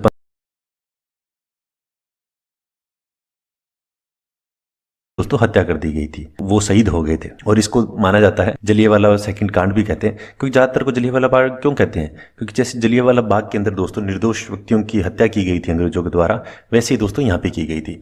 तो यहाँ पे किसके द्वारा हत्या की गई थी? तो उस वक्त वायसराय थे। वायसराय कौन थे?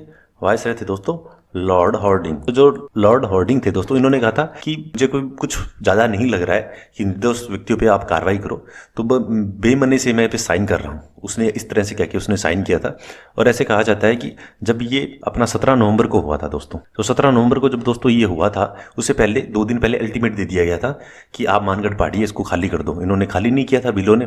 इसके बाद इन्होंने आक्रमण कर दिया था। आक्रमण सेंस अंग्रेज आए और उन्होंने गोलियां बरसा दी और 1500 भील है दोस्तों उनको शहीद कर दिया था।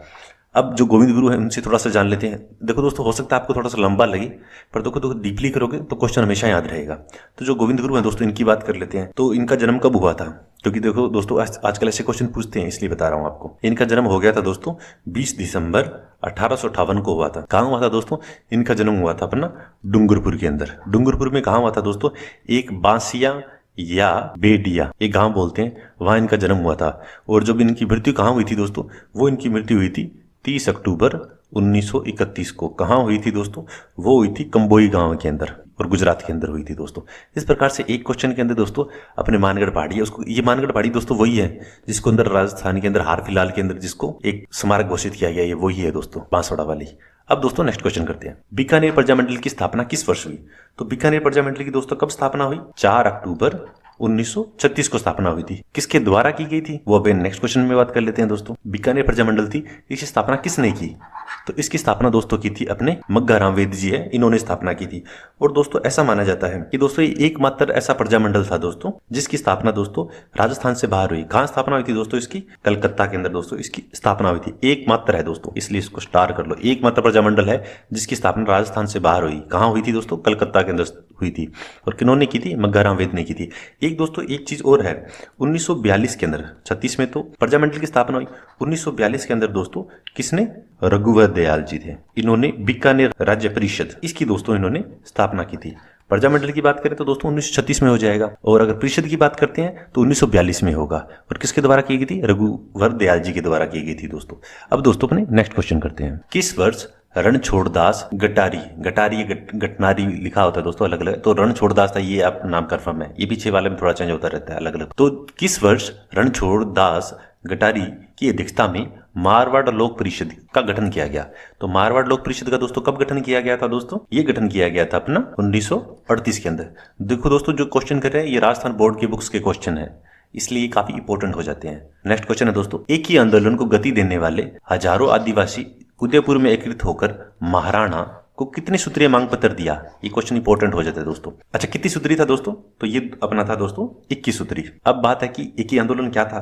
तो एक ही आंदोलन दोस्तों ये कब स्टार्ट हुआ था? ये स्टार्ट हुआ था अपना 5 मई 1922 को दोस्तों ये स्टार्ट हुआ था। और स्टार्ट किसने किया था दोस्तों? मोतीलाल तेजावत जी ने। और कहां से स्टार्ट किया था दोस्तों? ये स्थान इंपॉर्टेंट हो जाता है दोस्तों क्योंकि ये पूछा हुआ है, पूछ लेते हैं।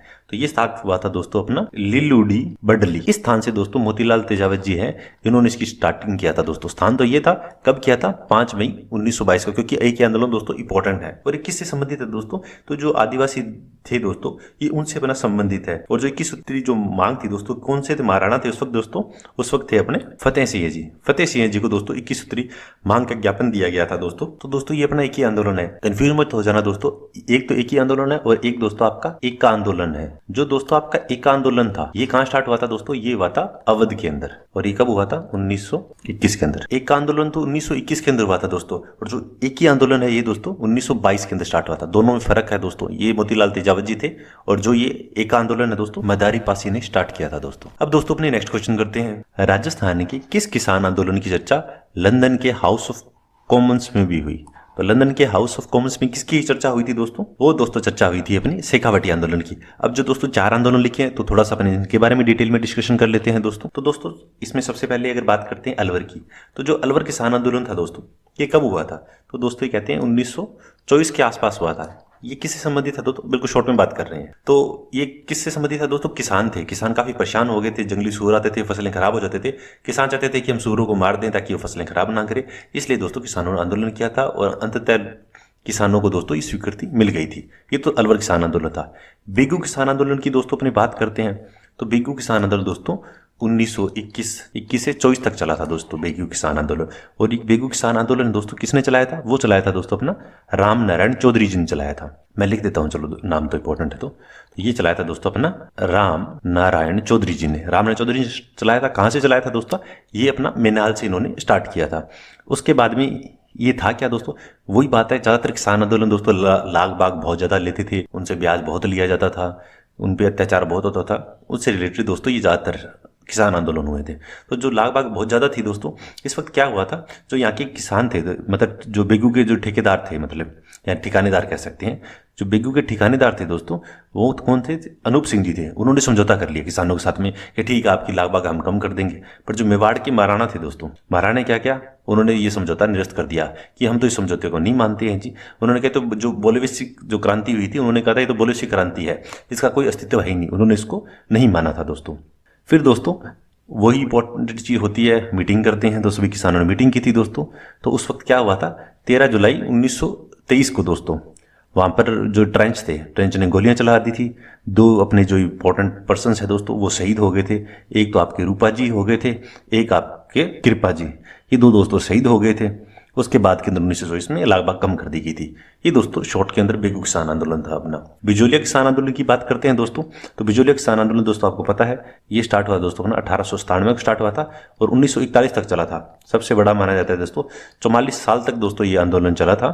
3 चरण दोस्तों इसके रहे थे। जो पहला चरण था दोस्तों इसका, वो पहला चरण तो रहा था 1897 से 16 तक। इसका किसने नेतृत्व किया था दोस्तों? इसका किया था साधु सीताराम जी ने। उसके बाद दूसरा था 16 से लेके 23 का, इसका विजय सिंह पथिक जी ने किया था। उसके बाद 23 से 41 का था दोस्तों, इसका माणिकलाल वर्मा जी, हरिभाऊ, जमनालाल बजाज, राम नारायण चौधरी है इत्यादि हैं, उन्होंने दोस्तों इसका नेतृत्व किया था बिजोलिया का। और जो शेखावटी किसान आंदोलन की बात करते हैं दोस्तों, ये चला था अपना 1931 से लेके 1947 तक। ये अपना जयपुर में चला था दोस्तों, ठीक है। और जो बाकी अगर जो ऊपर वाले बात करते हैं, अलवर वाला दोस्तों अलवर हो ही गया। बिजोलिया और बेगू ये मेवाड़ के ठिकाने थे दोस्तों। प्रजामंडल के संबंध में किस महानायक ने कहा कि किसी स्थान पर जन आंदोलन तभी प्रारंभ हो सकता है जब वहां की जनता तैयार हो?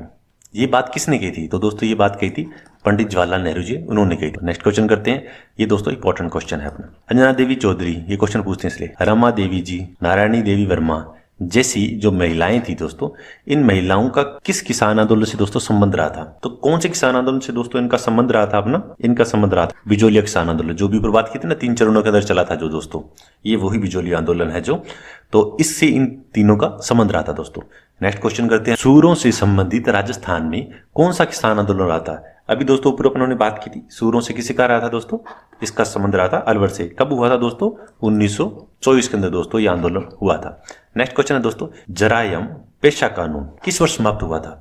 तो दोस्तों ये समाप्त तो 1952 के अंदर हुआ था, पर कानून था क्या वो थोड़ा जान लेते। ये स्टार्ट कब हुआ था दोस्तों? ये स्टार्ट हुआ था 1930 के अंदर। और किससे संबंधित है दोस्तों? ये अपना जो मीना जनजाति जी हैं अपने, ठीक है, एसटी यानी शेड्यूल्ड ट्राइब्स के अंदर होते हैं जो मीना अपने, तो जो मीना जाति के जो लोग थे दोस्तों, उन पे अंग्रेजों के द्वारा ये एक्ट लागू किया गया था दोस्तों। बहुत ही घिनौना एक्ट था दोस्तों। आप जानोगे तो आपको सोचोगे कितने अंग्रेज बुरे थे। तो उन्होंने एक्ट में क्या किया था दोस्तों? उस वक्त ये किया गया था, जो 12 वर्ष से जो ऊपर है इनका, ठीक है, 12 वर्ष से कोई भी ऊपर है, तो 12 वर्ष से जो भी ऊपर होगा वो थाने में आएगा, अपनी हाजिरी लगा के जाएगा दोस्तों। इस तरह से ये कानून था दोस्तों, बहुत ही घटिया कानून था दोस्तों। ये कानून, सारे कानून ही जो अंग्रेजों के थे सारे घटिया ही थे, तो ये तो होना ही था। तो ऐसा किया गया था कि जो बिना जनजाति के जो अपने लोग थे उनको क्या किया गया कि 12 वर्ष से ऊपर हो गए सारे थाने के अंदर आएंगे। बाद के अंदर 1947 के आसपास बंद कर दिया गया महिलाओं बच्चों का। और पूर्ण रूप से कब समाप्त हुआ दोस्तों? ये 1952 को समाप्त हुआ था। और इन्होंने उस वक्त मीना जो अपने जनजाति के जो लोग थे दोस्तों, उनको उन्होंने दोस्तों आपराधिक जनजाति घोषित कर रखा था, इसलिए दोस्तों इनको बुलाया जाता था इस तरीके से दोस्तों। जरायम जो पेशा कानून था दोस्तों, ये कानून था अपना। थोड़ा सा उन्होंने जान लिया ताकि अगर दोबारा सुने तो अपने को थोड़ी सी ये कहानी याद आ जाएगी। नेक्स्ट क्वेश्चन करते हैं दोस्तों, नानक भील की मृत्यु किस संगठित किसान आंदोलन के अंदर? बूंदी किसान आंदोलन जी है, जो बूंदी किसान आंदोलन दोस्तों, उनसे नानक भील जी है, उनका संबंध रहा है दोस्तों। अब दोस्तों बूंदी आंदोलन कब स्टार्ट हुआ वो बात कर लेते हैं। तो बूंदी आंदोलन दोस्तों 1926 के अंदर स्टार्ट हुआ था दोस्तों। इसी आंदोलन को दोस्तों क्या कहा जाता है? इसी आंदोलन को बूंदी आंदोलन कहा जाता है। इसी आंदोलन को दोस्तों बर्ड किसान आंदोलन भी कहा जाता है दोस्तों। और इसका नेतृत्व कौन कर रहे थे? पंडित नैनूराम जी है, वो इसका दोस्तों नेतृत्व कर रहे थे। और इसी आंदोलन के तहत दोस्तों जो नानक भील जी थे दोस्तों, उनकी मृत्यु हो गई थी। और ये आंदोलन कब समाप्त हो गया था दोस्तों? ये आंदोलन अपना समाप्त हो गया था 1943 को, ये समाप्त हो गया था दोस्तों। अलवर किसान आंदोलन ऊपर दोस्तों भी बात कर ही चुके हैं आपने। 1924 के अंदर जो सूरों से रिलेटेड था दोस्तों, सूरों को मारने से वो था। बेगू किसान आंदोलन दोस्तों वो भी अपने बात कर चुके हैं, जिसे बलोची क्रांति कहा गया था। मेवाड़ के राणा ने दोस्तों मना कर दिया गया था, और ठिकानेदार अनूप सिंह ने दोस्तों उसमें किया था। इससे संबंधित कौन थे दोस्तों? रूपा जी और कृपा जी, जो अपने महान थे, उनको वो शहीद हो गए दोस्तों। इनका संबंध रहा था। भरतपुर आंदोलन की बात करते हैं दोस्तों। अब एक ये बचा है, ऊपर वाले 3 की कर ली, इसकी ओर कर लेते हैं। तो दोस्तों जो भरतपुर किसान आंदोलन है दोस्तों, ये अपना 23 नवंबर 1931 को दोस्तों ये स्टार्ट हुआ था। और इसका मैन कौन थे? इसके मैन थे भोजो जी लंबरदार। भोजो जी लंबरदार है दोस्तों, वो मैन थे इसमें। नेतृत्व किन्होंने किया था? इन्होंने किया था दोस्तों। और ये किस लिए लागू हुआ था दोस्तों? एक नया भू बंदोबस्त कानून लागू किया गया और उसका विरोध कर रहे थे किसान दोस्तों। ये उससे संबंधित दोस्तों अपना भरतपुर किसान आंदोलन था दोस्तों। इसके अंदर ऐसा था कि जो खालसा भूमि होती थी उस वक्त दोस्तों, उसको स्थायी स्वामित्व दिया होता था।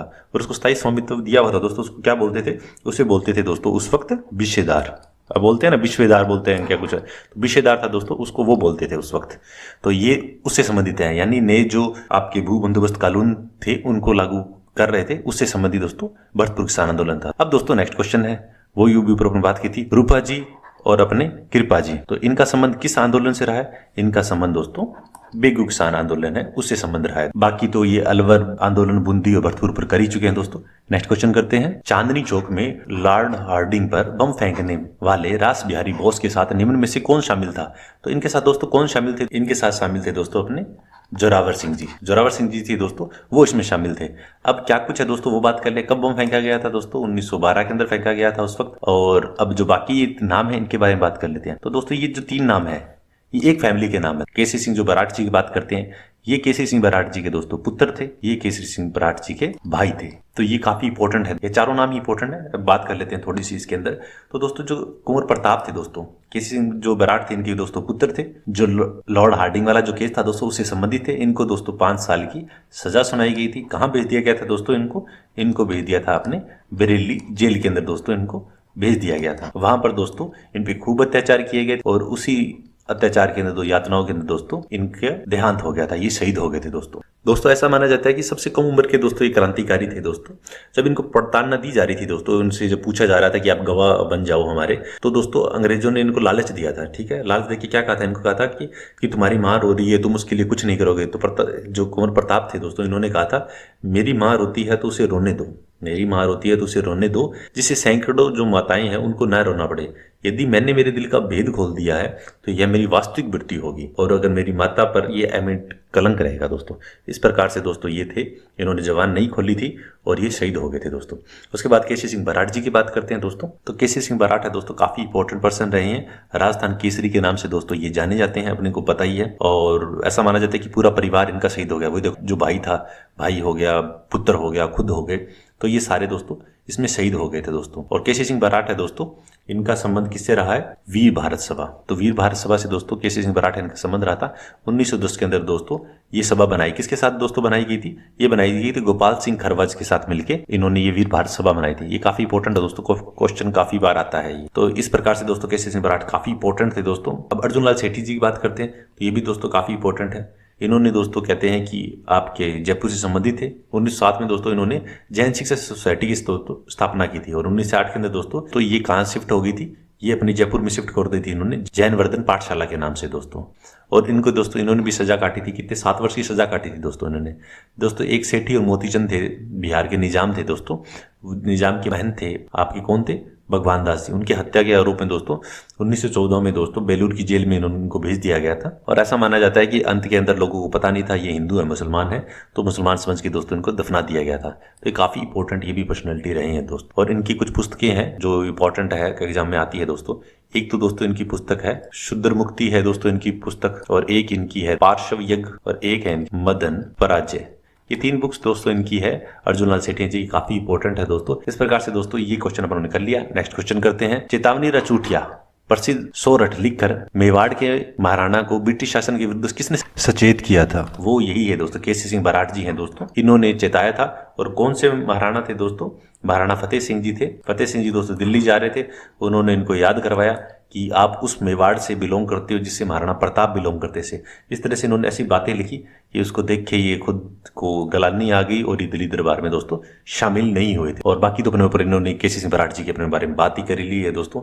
तो इन्होंने जो ये सौराठ लिखा था, तो ये किस भाषा में लिखा था दोस्तों, ऐसे कहा जाता है डिंगल भाषा के अंदर।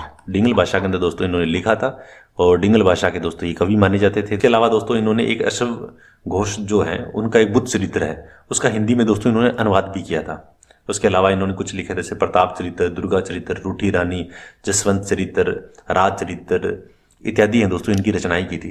काफी कुछ है दोस्तों, इंपॉर्टेंट क्वेश्चन है, काफी इंपॉर्टेंट है। डिटेल में कभी किसी दूसरे पार्ट में करेंगे, शॉर्ट में कर लिया। आजादी से पूर्व राजस्थान में जो सामाजिक शैक्षणिक सुधार हुए हैं दोस्तों, उनके बारे में आज जो राजस्थान बोर्ड्स की जो क्वेश्चंस है उन क्वेश्चंस पे अपने बात करेंगे।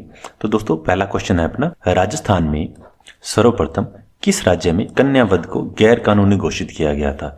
तो कौन से राज्य में, यानी उस हिसाब से बात हो रही है, तो कौन सी रियासत के अंदर दोस्तों गैर कानूनी घोषित किया गया था, वो किया गया था कोटा के अंदर।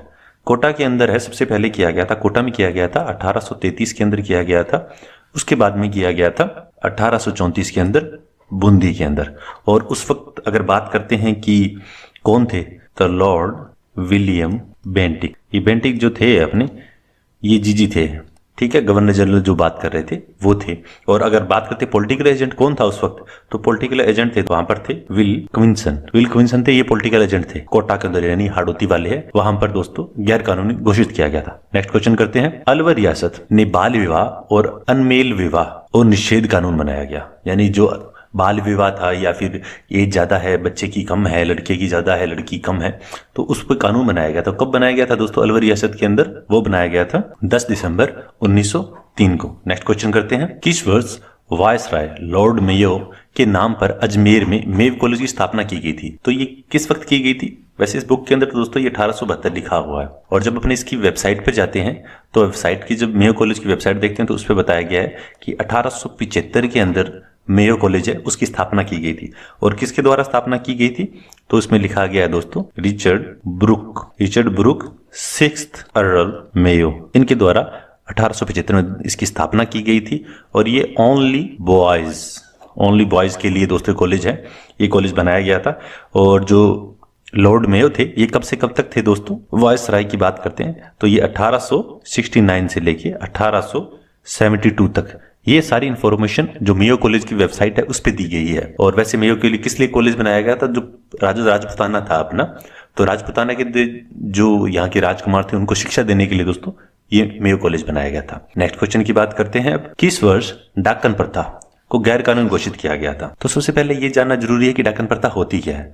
नॉर्मली ऐसे ही कुछ अंधविश्वास थे कि जो कुछ स्त्रियां थी यानी कुछ महिलाएं हैं जो कि तंत्र विद्या का प्रयोग करके जो छोटे शिशु थे उनको मार देते थे, इस प्रकार का अंधविश्वास चलता था और उसके रिगार्डिंग काफी ज्यादा हत्याएं होती थी इनको, जिनको महिलाओं को डाकन घोषित करके इस तरह से होता था। तो वो कब गैर कानूनी घोषित किया गया था, वो गैर कानूनी घोषित किया गया था 1853 के अंदर। और किस में किया गया था, तो 19वीं शताब्दी के अंदर यानी 1853 के अंदर मेवाड़ में गैर कानूनी घोषित किया गया था। और वहां के महाराणा कौन थे, वहां के महाराणा थे अपने स्वरूप सिंह जी। स्वरूप सिंह जी द्वारा कहां पर गैर कानूनी घोषित किया गया था सबसे पहले गैर कानूनी घोषित किया गया था इसको खेरवाड़ा के अंदर। खेरवाड़ा कहां पड़ता है, खेरवाड़ा पड़ता है अपने वर्तमान में उदयपुर के अंदर, उदयपुर खेरवाड़ा है, वहां पर इसको गैर कानूनी घोषित किया गया था। किसके द्वारा, मेवाड़ के महाराणा के द्वारा। कौन थे महाराणा, स्वरूप सिंह थे दोस्तों। नेक्स्ट क्वेश्चन करते हैं, ब्रिटिश काल में किसके प्रयासों से प्रेरित होकर 1829 में लॉर्ड विलियम बेंटिक ने सती प्रथा को गैर कानूनी घोषित किया गया था। तो जो ये सती प्रथा थी ये किससे प्रभावित होकर लॉर्ड बेंटिक ने कानून बनाया था, तो ये अपने थे उस वक्त, सभी को पता है, राजा राम मोहन राय जी हैं, जिन्हें भारतीय पुनर्जागरण का अग्रदूत और आधुनिक भारत का जनक कहा जाता है। इनसे प्रभावित होकर इनके प्रयासों की वजह से ही लॉर्ड विलियम बेंटिक ने सती प्रथा पे दोस्तों रोक लगाई थी। और लॉर्ड विलियम बेंटिक थे कौन थे, ये गवर्नर जनरल थे, जी गवर्नर जनरल विलियम बेंटिक ने इसको बंद किया था, यानी सती प्रथा का अंत किया था। उन्होंने एक कानून बनाया था, कौन सा कानून के क्या नाम था, बंगाल सती रेगुलेशन। मैं लिख देता हूं चलो यहाँ पे। तो जो बंगाल सती रेगुलेशन था इसके अकॉर्डिंग क्या था, इसके अकॉर्डिंग ये था कि जो जहां पर ब्रिटिश राज चल रहा है वहां पे सती प्रथा बैन कर दी गई थी। और कब बना था ये बना था 4 दिसंबर 1829 को ये रेगुलेशन आया था। उसके अकॉर्डिंग दोस्तों ये गैर कानूनी घोषित कर दिया गया था। नेक्स्ट क्वेश्चन करते हैं, किस वर्ष अंग्रेजी भाषा को राजकीय भाषा बनी।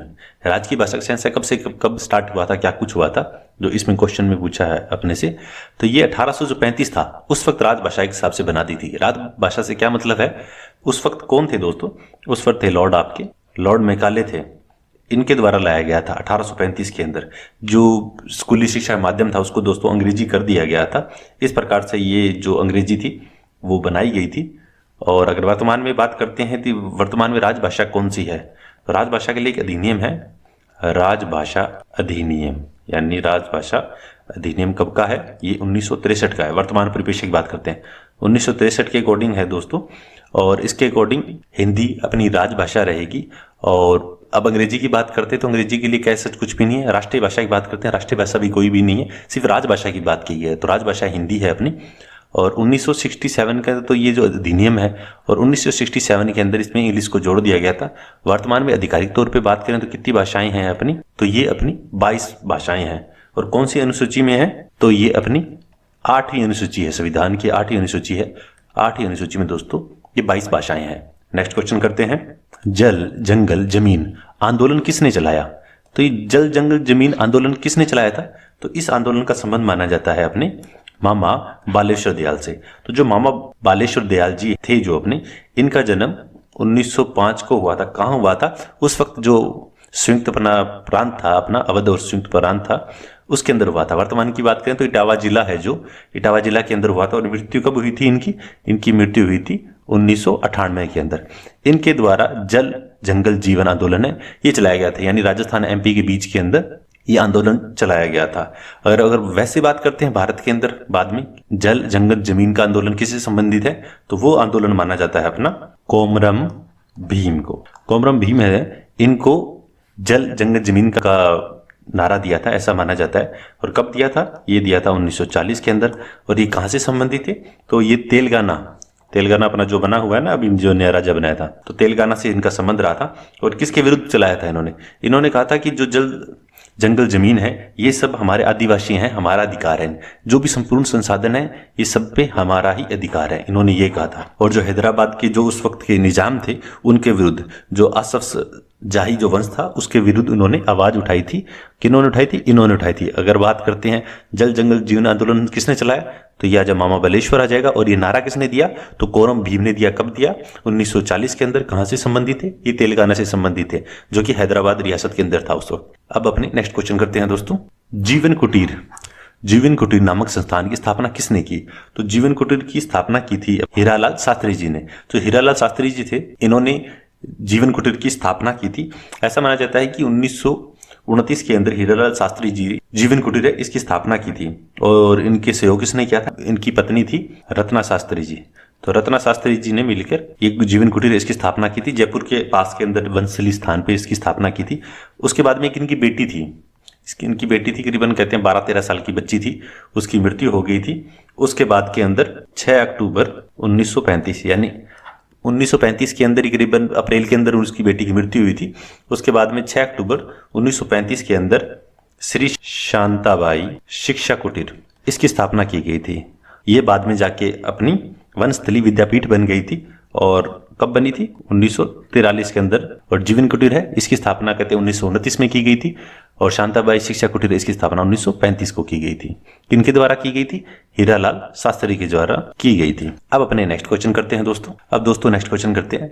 नानाभाई खाट के शहीद होने के बाद पाठशाला के दूसरे अध्यापक जिसे पुलिस ने क्रूरता से पीटा तथा उन्हें वाहन के पीछे घींचना शुरू किया, तो वो कौन थे? वो थे अपने सांगाभाई दोस्तों।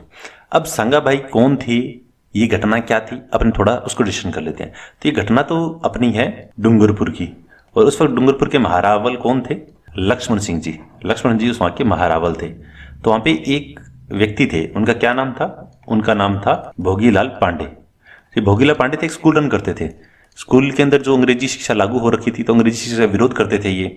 उसके लिए पर्चे बांटना, डेलियां निकालना, इस तरह से पर्चे पुर्चे बांटते थे ये उस वक्त। तो इनका स्कूल था, उसमें 2 टीचर थे। एक तो टीचर थे वहां पे नानाभाई भाट, नानाभाई खाट बोलते हैं जो, एक नानाभाई खाट थे, एक थे अपने सांगाभाई। ये दोनों टीचर थे, ये दोनों टीचर चला रहे थे। तो उस वक्त जब शिकायत हुई कि यहाँ पर ये विरोध किया जा रहा है, ये शिक्षा दी जा रही है, अपने भाषा के अंदर सब कुछ है, तो वहां पर कौन आए? वहां पर जो महारावल के पास जो अंग्रेजों की सरकार थी, उन्होंने महारावल पर संदेश भेजा। लक्ष्मण सिंह जी कुछ अपने व्यक्ति भेजे, वहां के जिला मजिस्ट्रेट थे, जो जिला अध्यक्ष थे, उनको भेजा। ये व्यक्ति वहां पर आए, आके इन्होंने कहा भी स्कूल बंद कर दो। नानाभाई खाट इनको भी कहा और सेगा भाई है इनको भी कहा। तो इन्होंने क्या जवाब दिया? सेगा भाई ने कहा हम लोग कौन होते हैं अभी स्कूल बंद करने वाले, स्कूल तो पांडे जी चलाते हैं, वो जाने। यानी जो पांडे जी स्कूल था ना, इन्होंने ये जवाब दे दिया कि ये जाने, हम थोड़ी स्कूल बंद करेंगे। और इन्होंने बंद नहीं किया। तो जो जिलाध्यक्ष महोदय आए थे, यानी आज के वर्तमान की बात करें डीएम महोदय, जिलाध्यक्ष महोदय हैं, तो ये आए, इन्होंने गुस्सा आ गया। इन्होंने कहा कि चलो भाई इनको पीटो। तो इनको पीटना स्टार्ट कर दिया गया। तो पीटना स्टार्ट किया गया। तो उसके बाद के अंदर तो मना किया, तो इनको तो गोली चलाई, तो ये तो शहीद हो ही गए थे। उसके बाद में सेगा भाई थे दोस्तों, इनको जो जीप थी, जीप के पीछे बांध लो और घसीटो इनको। तो जब इन घसीटना स्टार्ट किया तो वहां पे एक छोटी सी बालिका थी, बच्ची थी, कितने साल की? 13 साल की, मात्र 13 साल की। और क्या नाम था उनका? वो थी कालीबाई। वो बच्ची ना हो क्या, वो तो शहीद है, महान व्यक्ति तो बन गया है उनका। तो जो कालीबाई जी थी अपने, एक छोटी सी बच्ची थे, उन्होंने कहा भी तुम ऐसे कैसे ले जाओगे मेरे टीचर को, छोड़ो इन टीचर को। जब छोड़ने का कहा तो वो जो वहां पे बाकी कांस्टेबल वगैरह जो भी थे सेना के थे, तो उन्होंने मना कर दिया कि हम तो नहीं छोड़ेंगे, और रोका तो हम गोली चला देंगे। तो ये बच्ची भाग के आई और जीप के पीछे से अपने पास जो भी उसके पास औजार था, जो भी था, उससे उसने रस्सी को काट दिया। ऐसे जीप लेके जा रही थी, ये जीप लेके ऐसे जा रही थी आगे, तो पीछे ऐसे लटका रखा था, मान लो सेगा भाई को ऐसे पीछे लटका रखा था, तो ऐसे पीछे लटका रहा था, रस्सी को काट दी उन्होंने। रस्सी काट दी तो उसके बाद में ये तो चले गए, भाग गए। और जो बच्ची थी उस पर पुलिस वालों ने गोली चला दी। ये गोली चला दी तो इस वजह से काफी आक्रोश हुआ, बच्ची वहीं पे शहीद हो गई थी। इस प्रकार से ये छोटी सी इसके पीछे कहानी थी, तो काफी इंपॉर्टेंट है। छोटी सी बालिका, तो फिर छोटी सी बालिका ना रह के ये महान शहीद हो गए, तो महान व्यक्ति तो बन गया अब इनका। तो कहाँ क्या पिता थे क्या कुछ थे वो तो पता नहीं, पर ये चीज मानी जाती है। इसको रास्तापाल का कांड भी बोलते हैं। कौन सा कांड बोलते हैं? रास्तापाल का। वहां पे गांव था रास्तापाल, इसलिए इसको रास्तापाल का कांड भी कहते हैं। सर टी विजय राघवाचार्य किस राज्य के प्रधानमंत्री बने थे? तो किस राज्य के प्रधानमंत्री बने थे दोस्तों? ये बने थे मेवाड़ की। अब बात करते हैं सर टी विजय राघवाचार्य जी की। तो दोस्तों इनका जन्म हुआ था 1875 के अंदर जन्म हुआ था और 1953 के अंदर दोस्तों इनकी मृत्यु हो गई थी। उसके बाद बात करते हैं कि उदयपुर में क्या था। तो दोस्तों ये उदयपुर के दीवान रहे थे। कब तक रहे थे? ये वैसे एक सिविल सर्वेंट थे और 1939 से लेके 1947 यानी 1947 तक ये अपने उदयपुर के दीवान रहे थे और सर टीवी राघवाचार्य जी हैं, यही प्रधानमंत्री बने थे मेवाड़ के। अब दोस्तों नेक्स्ट क्वेश्चन करते हैं। संविधान सभा के सदस्य के रूप में मूल संविधान पर हस्ताक्षर करने वाले पहले राजस्थानी कौन थे? तो राजस्थान के पहले व्यक्ति कौन थे जिन्होंने संविधान पे हस्ताक्षर किए थे दोस्तों? वो थे बलवंत सिंह मेहता दोस्तों। और साइन कब हुए थे? तो वो साइन हुए थे दोस्तों अपने 26 नवंबर 1949 को दोस्तों संविधान पे साइन किए गए थे। वैसे सदस्य तो दोस्तों 299 थे, पर उस दिन कितने उपस्थित थे? 284 थे, यानी 284 लोगों ने साइन किए थे दोस्तों उस दिन मूल संविधान के ऊपर। जब दोस्तों अपने को एक चीज मालूम हो गई कि हस्ताक्षर बलवंत सिंह मेहता इन्होंने किए थे सबसे पहले, तो उसके अलावा एक क्वेश्चन ये भी मन में उठता होगा कि उस वक्त कितने लोग थे जो संविधान के अंदर सभा के अंदर गए हुए करते हैं। तो दोस्तों 11+1 यानी जो देसी रियासतें थी वहां से तो 11 गए थे और एक अपना अजमेर मेरवाड़ा है वहां से गया था। तो दोस्तों ये 11 लोग गए थे। एक बार मैं नाम बोल देता हूँ, लिखता नहीं ताकि आपका थोड़ा सा याद रहेगा। तो दोस्तों बलवंत सिंह मेहता जी थे, ये तो थे अपने उदयपुर के। उसके अलावा गए थे VT कृष्णमाचारी गए थे, वो जयपुर के थे। एक जसवंत सिंह जी गए थे, वो बीकानेर के थे। एक हीरालाल शास्त्री जी थे अपने जो कि जयपुर के थे। एक राज बहादुर थे जो भरतपुर से थे दोस्तों। इसके अलावा माणिक्यलाल वर्मा जी उदयपुर से और जयनारायण व्यास जी जोधपुर से। उसके अलावा मुकुट बिहारी लाल भार्गव ये अपने अजमेर मेरवाड़ा से, जो एक बात की थी ना एक देसी रियासत के अलावा, तो वहां से। उसके अलावा दोस्तों गए थे रामचंद्र उपाध्याय गए थे अलवर से। दलेल सिंह जी कोटा से गए थे। गोकुलाल असावा जी शाहपुरा भीलवाड़ा से गए थे और सरदार सिंह है खेतड़ी से। ये दोस्तों 11 लोग गए थे। इसके अलावा दोस्तों 3 लोग और थे जो राजस्थान मूल के थे। मूल के कितने लोग थे? 3 लोग थे, वो भी संविधान सभा के अंदर थे। एक तो प्रभु दयाल हिम्मत सिंह जी थे जो कि पश्चिम बंगाल से थे दोस्तों। एक बनारसी दास थे झुंझुनूवाला जो कि बिहार से थे। एक थे पद्मदत्त सिंघानिया जो कि अपने यूपी से थे दोस्तों। तो दोस्तों ये इतने लोग थे जो राजस्थान से संबंधित थे दोस्तों और जो संविधान सभा से संबंधित रहे हैं। अब दोस्तों नेक्स्ट क्वेश्चन करते हैं। जो दोस्तों ऊपर बात की थी इसलिए की थी ताकि थोड़ा सा माइंड के अंदर रिकॉल रहे। लास्ट के अंदर मैं लिख दूंगा, लास्ट पेज के अंदर इसमें तो भी क्वेश्चन लिखे हैं, तो लास्ट में आप कहोगे तो मैं लिख देता हूं उसके अंदर। चलो दोस्तों नेक्स्ट क्वेश्चन करते हैं अपने। सत्य के प्रयोग, सत्य के साथ मेरे प्रयोग नामक पुस्तक के लेखक कौन है? तो इस पुस्तक के लेखक कौन है? इस पुस्तक के लेखक दोस्तों अपने महात्मा गांधी जी। यह पुस्तक कहते हैं दोस्तों कि ये 29 नवंबर 1925 को स्टार्ट की गई थी, ठीक है। और पूरी कब हुई थी? ये पूरी हुई थी 3 फरवरी 1929 को दोस्तों ये कंप्लीट हुई थी अपनी। कंप्लीट तो तब अब हुई थी 29 के अंदर और स्टार्ट कब हुई थी? 1925 के अंदर दोस्तों। नेक्स्ट क्वेश्चन करते हैं। जवाहरलाल नेहरू ने संविधान सभा में उद्देश्य प्रस्ताव रखा, तो कब उद्देश्य प्रस्ताव रखा था दोस्तों? ये रखा था 13 दिसंबर 1946 को उद्देश्य प्रस्ताव रखा गया था। और ये प्रस्ताव कब मान लिया गया था दोस्तों? ये प्रस्ताव था 22 जनवरी 1947 को, यानी 22 जनवरी 1947 को दोस्तों इस उद्देश्य प्रस्ताव को स्वीकार कर लिया था। और इसी उद्देश्य प्रस्ताव के आसपास से ही प्रस्तावना, संविधान की प्रस्तावना है वो बनी थी दोस्तों, इसलिए इंपॉर्टेंट हो जाता है दोस्तों। और जो ये बात है 26 नवंबर 1949, तो इस दिन दोस्तों अपना संविधान लागू हुआ था, आपको पता ही है। अब दोस्तों नेक्स्ट क्वेश्चन करते हैं। लोकप्रिय गीत पंचीड़ा किसका है? तो दोस्तों ये लोकप्रिय गीत किनका है? ये अपने माणिक्यलाल वर्मा जी है, उनका है दोस्तों। इस गीत के माध्यम से दोस्तों जो क्रांतिकारी थे उनमें माणिक्यलाल वर्मा जी थे दोस्तों, ये उत्साह बढ़ते थे। और अगर बात करते हैं माणिक्यलाल वर्मा जी की दोस्तों, 1897 में इनका जन्म हुआ था और 1969 में इनकी मृत्यु हो गई थी। और इन्हीं के नाम पे दोस्तों उदयपुर के अंदर माणिक्यलाल आदिम जाति शोध संस्थान यानी भील संस्कृति को बचाने के लिए इन्हीं के नाम पे दोस्तों बनाया गया है। अब नेक्स्ट क्वेश्चन करते हैं। पहली बार आधिकारिक रूप से, क्वेश्चन दोस्तों ये यहाँ पे इंपॉर्टेंट, आधिकारिक रूप से राष्ट्रीय कांग्रेस ने भारत के संविधान निर्माण के लिए संविधान सभा बनाने की मांग किस वर्ष की? तो दोस्तों ये आधिकारिक रूप से तो 1935 के अंदर की थी, लेकिन उससे पहले MN रॉय ने 1934 में कहा था कि हमें संविधान सभा के लिए करनी चाहिए। और 1938 के अंदर दोस्तों जो जवाहरलाल नेहरू थे उन्होंने घोषणा की थी कि जो भारत का संविधान निर्माण होगा वो वयस्क मत के आधार पर चुनी हुई संविधान सभा के द्वारा ही होना चाहिए, कोई बाहरी हस्तक्षेप हमें नहीं चाहिए, ठीक है, ये बात कही गई थी। और उसके बाद के अंदर इस मांग को नेहरू को स्वीकार करके 1940 के अंदर अगस्त प्रस्ताव आया था दोस्तों। उसके बाद उसी के अंदर अपने क्रिप्स मिशन आया था। और एट द एंड अगर बात करते हैं इसी से रिलेटेड, तो लास्ट के अंदर कौन आया था? Cabinet mission. और जिसके अंदर जो भी संविधान सभा की बात करते हैं वो दोस्तों इसी कैबिनेट मिशन के अंदर थी। और कैबिनेट मिशन क्या हुआ था? ये दोस्तों पास हो गया था। यहाँ पे पास का मतलब क्या है दोस्तों? पास से दोस्तों यहाँ पे इसका मतलब है पी से हो गया दोस्तों अपने पैथिक-लॉरेंस हो गया दोस्तों, ए से दोस्तों अपना गया AV अलेक्जेंडर हो गया दोस्तों, और एस से हो गया अपना टिफर्ड क्रिप्स। तो दोस्तों याद करना है, कैसे कर लो, तो ऐसे याद कर लेना कि कैबिनेट मिशन आया था और कैबिनेट मिशन पास हो गया था।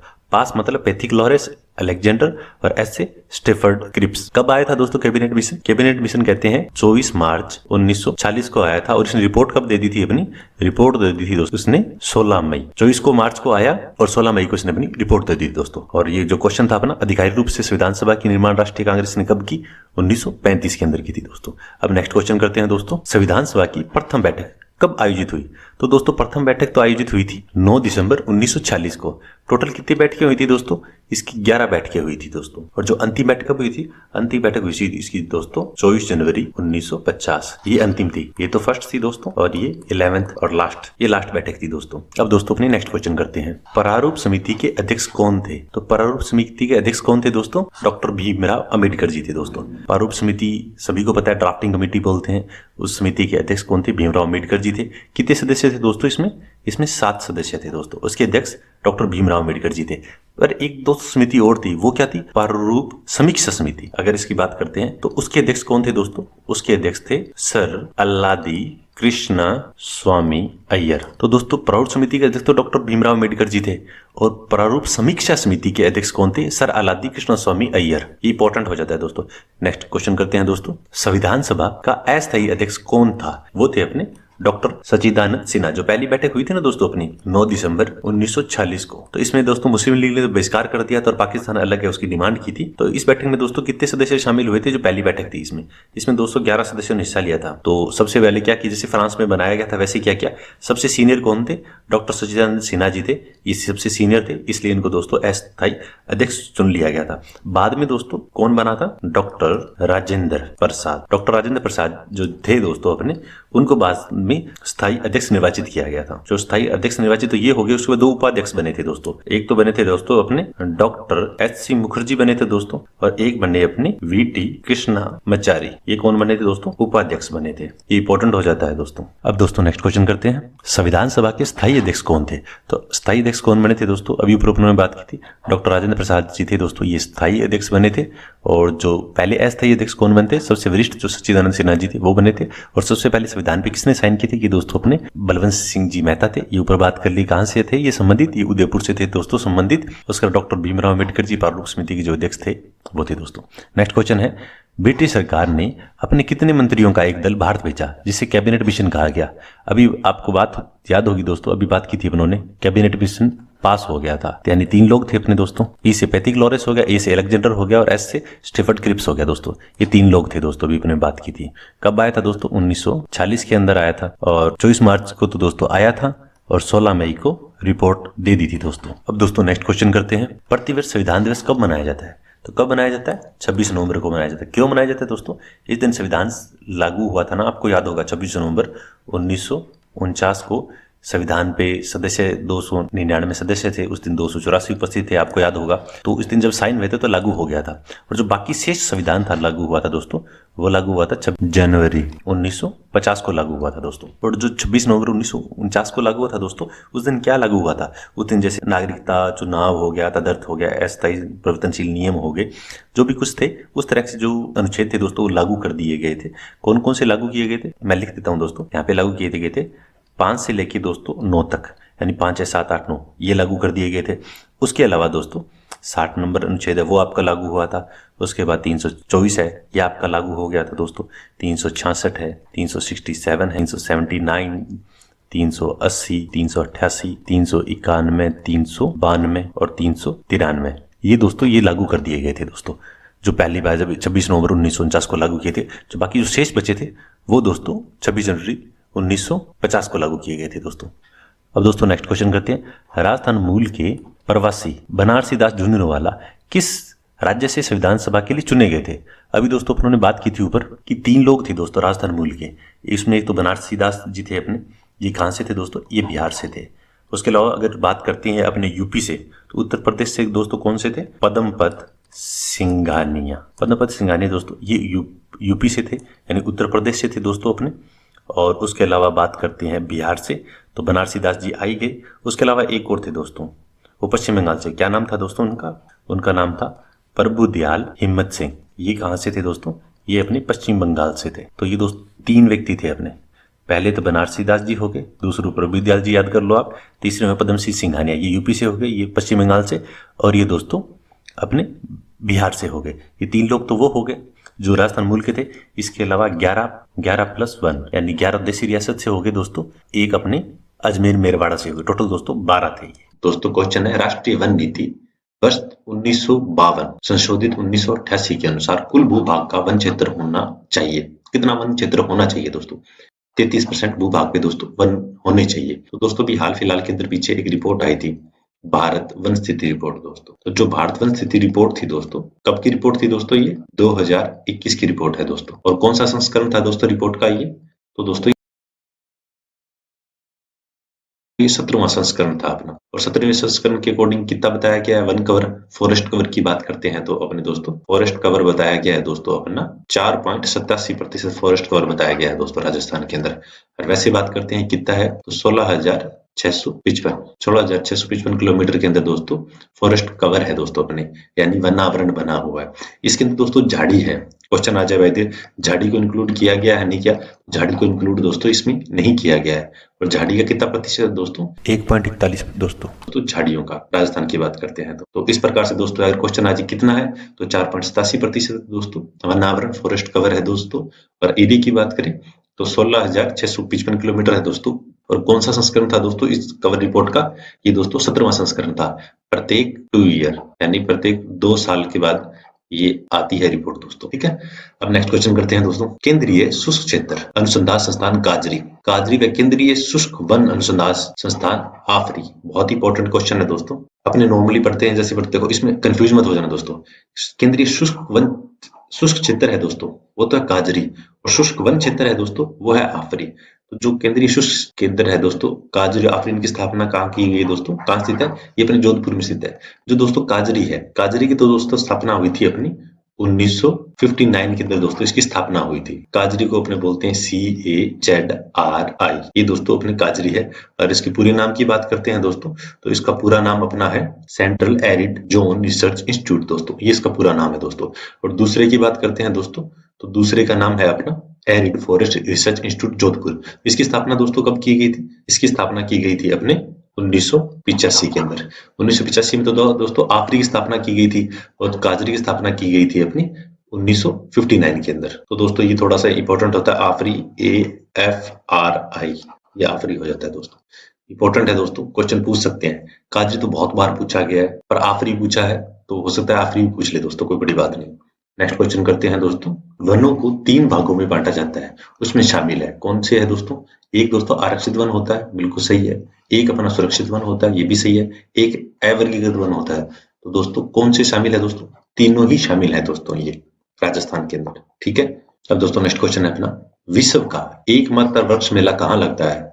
एकमात्र वृक्ष मेला दोस्तों बिल्कुल सही कह रहे हो, ये खेजड़ली में लगता है, खेजड़ली जोधपुर के अंदर। अमृता देवी बिश्नोई जी सभी को दोस्तों याद होगा, तो उन्होंने उस टाइम के अंदर आज से करीबन 300 साल पहले जो अमृता देवी जी का जो बलिदान था वो कोई भुला नहीं सकता है दोस्तों।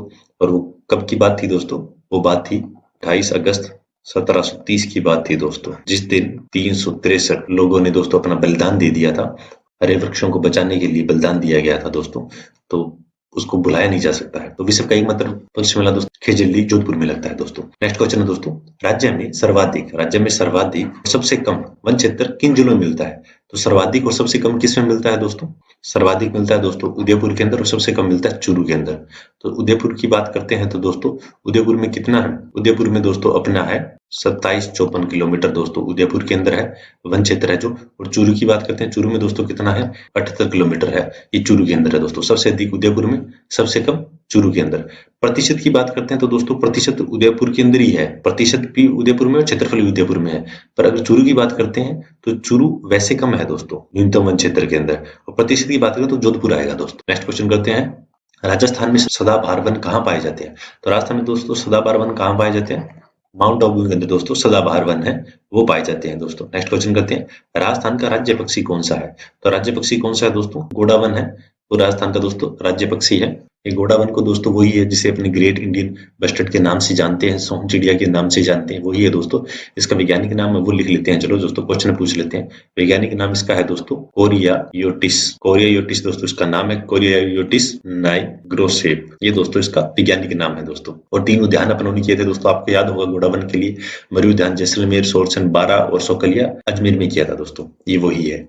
नेक्स्ट क्वेश्चन है दोस्तों, राजस्थान का राज्य पशु वन जीव कौन सा है? तो कौन सा है दोस्तों? चिंकारा है दोस्तों, चिंकारा है दोस्तों। ये राजस्थान का दोस्तों राज्य पशु है। और चिंकारा को दोस्तों क्या कहते हैं? चिंकारा को दोस्तों एंटीलोप भी कहते हैं। वैज्ञानिक नाम दोस्तों इसका क्या है? गजेला, गजेला है दोस्तों चिंकारा का नाम। ये 1983 के अंदर दोस्तों बनाया गया था। अब दोस्तों नेक्स्ट क्वेश्चन करते हैं, राजस्थान का राज्य वृक्ष कौन सा है? तो दोस्तों राजस्थान का राज्य वृक्ष कौन सा है दोस्तों? राजस्थान का राज्य वृक्ष दोस्तों बिल्कुल सही खेजड़ी है दोस्तों। खेजड़ी 1983 को दोस्तों राज्य वन घोषित किया गया था दोस्तों। और अगर इसके वैज्ञानिक नाम की बात करते हैं तो दोस्तों इसका वैज्ञानिक नाम अपना है प्रोसोपिस, प्रोसोपिस सिनेरेरिया, प्रोसोसिप सिनेरेरिया। ये दोस्तों इसका वैज्ञानिक नाम है दोस्तों। इसकी एक क्वेश्चन दोस्तों, जैसे क्वेश्चन आजकल आते हैं, इसकी जो पत्तियां होती हैं दोस्तों, पत्तियां तो दोस्तों इसकी लूम कहलाती हैं। और इसकी फली सांगरी की सब्जी जो अपने बोलते हैं, फली सांगरी होती है दोस्तों और पत्तियां इसकी लूम कही जाती है दोस्तों। ये कई बार क्वेश्चन पूछ लेते हैं ऐसा। नेक्स्ट क्वेश्चन दोस्तों, राजस्थान का राज्य पशु, अब पशु की बात करिए यानी पालतू पशु कौन सा है? तो पालतू पशु दोस्तों अपना ऊंट है। और कब घोषित किया गया था दोस्तों? तो ये घोषित किया गया था दोस्तों 30 जून 2014 को ऊंट को राजस्थान का राज्य पशु घोषित किया गया था दोस्तों। नेक्स्ट क्वेश्चन करते हैं दोस्तों, राजस्थान का कल्प वृक्ष कौन सा है? कल्प वृक्ष की बात करते ही दोस्तों किसका दिमाग में आता है नाम? बिल्कुल सही दोस्तों, ये खेजड़ी का नाम आता है अपना। जो भी खेजड़ी कहता है राज्य वृक्ष, वही कल्प वृक्ष के नाम से प्रसिद्ध है दोस्तों, खेजड़ी, खेजड़ी अपना। नेक्स्ट क्वेश्चन करते हैं दोस्तों, राजस्थान का राज्य पुष्प कौन सा है? तो राजस्थान का पुष्प कौन सा है दोस्तों? अपना रोहिड़ा है वो दोस्तों, राजस्थान का अपना पुष्प है दोस्तों। जो रोहिड़ा है दोस्तों, इसका वैज्ञानिक नाम क्या है दोस्तों? इसका वैज्ञानिक नाम अपना है टिकोमेला, यानी टिकोमेला एंडुलेटा। लेटा बोलते हैं, कोई लेटा बोलते हैं, टिकोमेला एंडुलेटा।